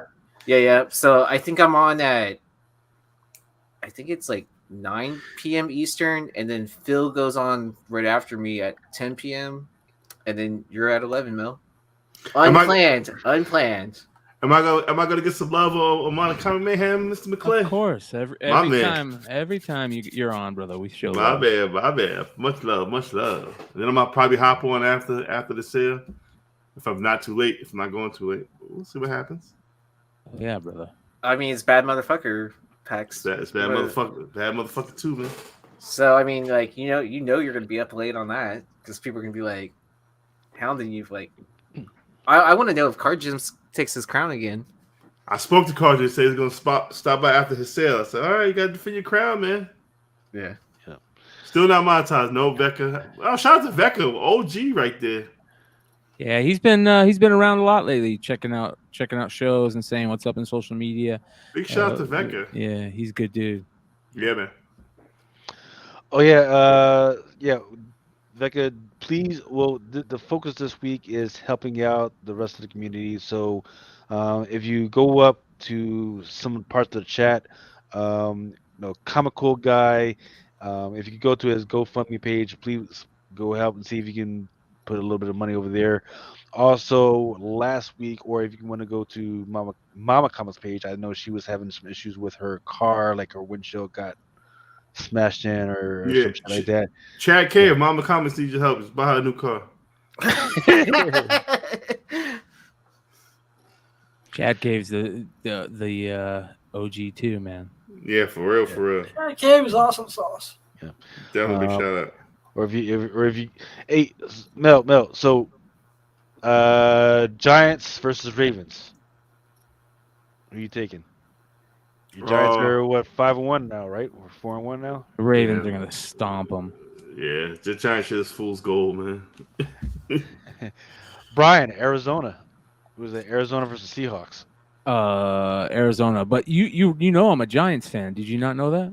No, I did not know that. Yeah, I'm a huge Giants fan, dude. I grew up a massive Lawrence Taylor, Phil Simms, fucking O.J. Anderson, Dave Meggett, Pepper Johnson, Carl Banks, Steve Diassi. The thing about I'm not gonna say all Giants fans, but New York Giants fans is they'll pump their chest out when the Giants are winning, but when they're losing, they're quiet in the motherfucker, boy. Hey, it is what it is, right? Aaron, what about you, man? What's your team, man? Oh, let's flip a coin on what teams I'm choosing. I really don't care about football, to be completely honest, like at all. 49ers at Falcons. 49ers looking good. Defense is crazy.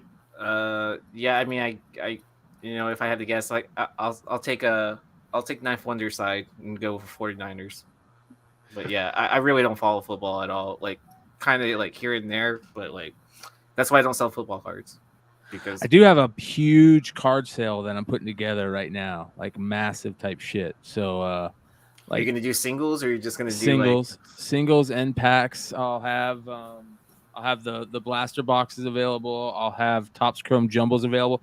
So here's what I want to do. So check this out. So I always liked back in the day the old box wars thing, right? Pack wars, box wars. But it's kind of hard to do because you back in the day you do it on like the best card, one. So I like how Jab's family does. He does lowest card number. So you basically what you do is you give everybody the ability to buy so many packs in each box, right? And then out of that box, as you're going, if somebody's pack has a numbered card, the lowest numbered card wins the entire box. So it's kind of like a little bit of a just be careful, because I don't think you can do box wars and stuff like that, like on Whatnot. Oh, I won't do it on Whatnot. I'll do it on the YouTube channel. So okay, yeah, just to give you that heads up. Oh yeah. Pretty soon you'll be able to do it on eBay Live. Oh man, eBay Live. That's going to be a big topic of discussion tomorrow. Big topic of discussion. So when does that actually launch? Don't know about that. Don't know about that. Yeah, because they already did one last week, but it's not out for the general public yet. Just like Whatnot's not out there for the general public yet. So, just like Poshmark is not out there for the general public yet, but they do lives. So it's going to be interesting. I've heard a lot of good things about the eBay Live. Oh yeah. But like I said, if you can't, you still got to sell. Just because you're on eBay Live don't mean your shit gonna be moving. It's gonna be a lot more competition on eBay Live than it is on Whatnot. So if you're scared of comp, eBay Live ain't for you. Just everybody gonna be there. You might as well get your practice in now, though. Might as well get your practice in now. Then learn your craft, entertain, provide customer service, provide customer experience. Because there's gonna be a lot of competition. Everything. If you be like, oh, Whatnot, it's scared of Comic Time. It's gonna be Comic Time 30 when in terms of competition. So, learn your craft. Especially like eBay follower or eBay sellers that have like 5,000 plus like star ratings and all that stuff. Yeah. If they have the the charm or anything, the ability to go on camera, I would be afraid of those accounts. Hey man, she just needs a new window. So like you'd be lucky to get toenails. You get a pinky toe for a window.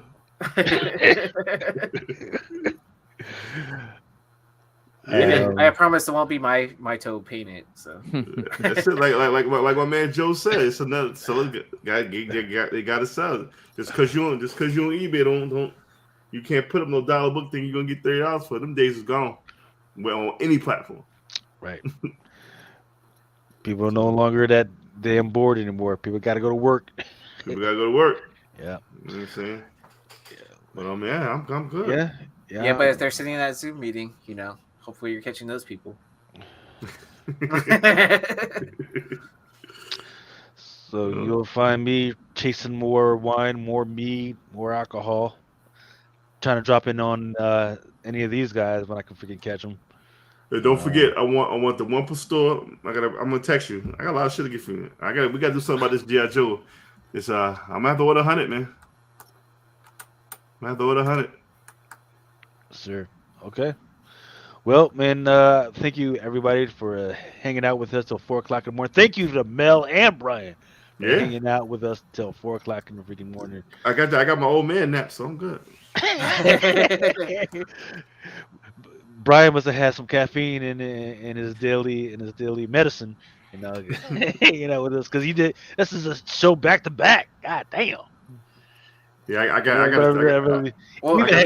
Shit, we he's even like, had Gary on this motherfucker. Goddamn. well, on on Modern Comic Mayhem, we've been going like 4 or 5 hours on our shows now for like a month now. At I least, see. at least a month you guys have been doing 5-hour shows. I see how they're damn fucking Oh, marathoning. last week we ended up exactly at 4:20, so that was pretty cool. Yeah. It was on purpose? No. Kismet, brother. You're monetized on Amazing right now, right? Yeah, but dude, so here's something funny.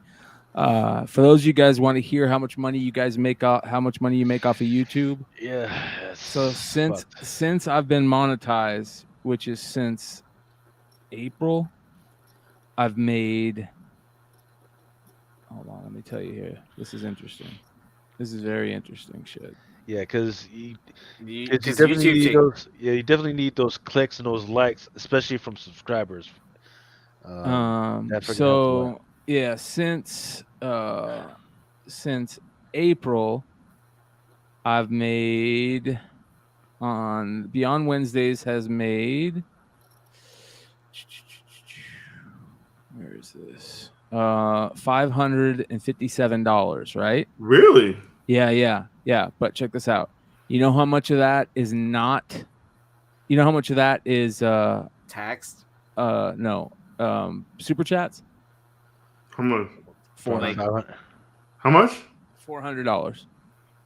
So only made $157 off of views. Content. Yeah, alone. Google content. revenue, Yeah. yeah. And I have over 75,000 views. Wait, what is it? It's since that channel has been going, I have over 86,000 views, and it has 1,157 subscribers. So you don't make money off of YouTube. For everybody out there that goes, you guys are making all this money off of YouTube, and this and that. You don't really Unless make you're getting millions of views of video, you don't make shit off of YouTube other than super chats. And then when you get super chatted, It's which is 30%. amazing, It's they taxed take 30%. YouTube immediately takes 30% right off the top. Right. 30%? Mhm. Yeah. So Wait, you didn't know that about Yeah. the super chats? I've told Mel this, and I've told you guys this before. It's fucked. So like if there's a YouTube personality that you really like, ask them if there's some other way you can give them. If you really want them to have that money, ask them if there's some other way, whether it be Venmo, PayPal, or something else that you can pass. Son, them the that's money. crazy. Right. Not only that, bro, but check this out. I have so much appreciation for the supporters of Beyond Wednesdays and the people that fuck with me, because not only do they watch the shit and they interact with us and all that shit, they come to our Whatnot sales, they check out our eBay stores. You know what I mean? They buy from people that we say we respect. That's the best way. If you want to help out, the people that you enjoy their content, go to their sales, check out their stores, fuck with the retailers that they fuck with. That's the best way. Joe, to answer kind of your question, I think with the ads, it's really not that much. It's like 5 cents an ad or something like that per view. It depends. Yeah. Like I said, like what type of ad it is. Right. Because they can't say, like, if it's somebody that just views your video, that's a little bit of a percentage. You get more of a percentage if they not only like it, but if they're a subscriber to your video, then there's a little bit more revenue. It's still like a half a cent or something like that.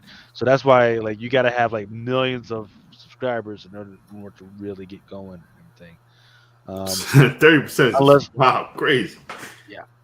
Yeah. Right off the top, boom. That's some mafia shit, man. I thought PH was bad, but wow.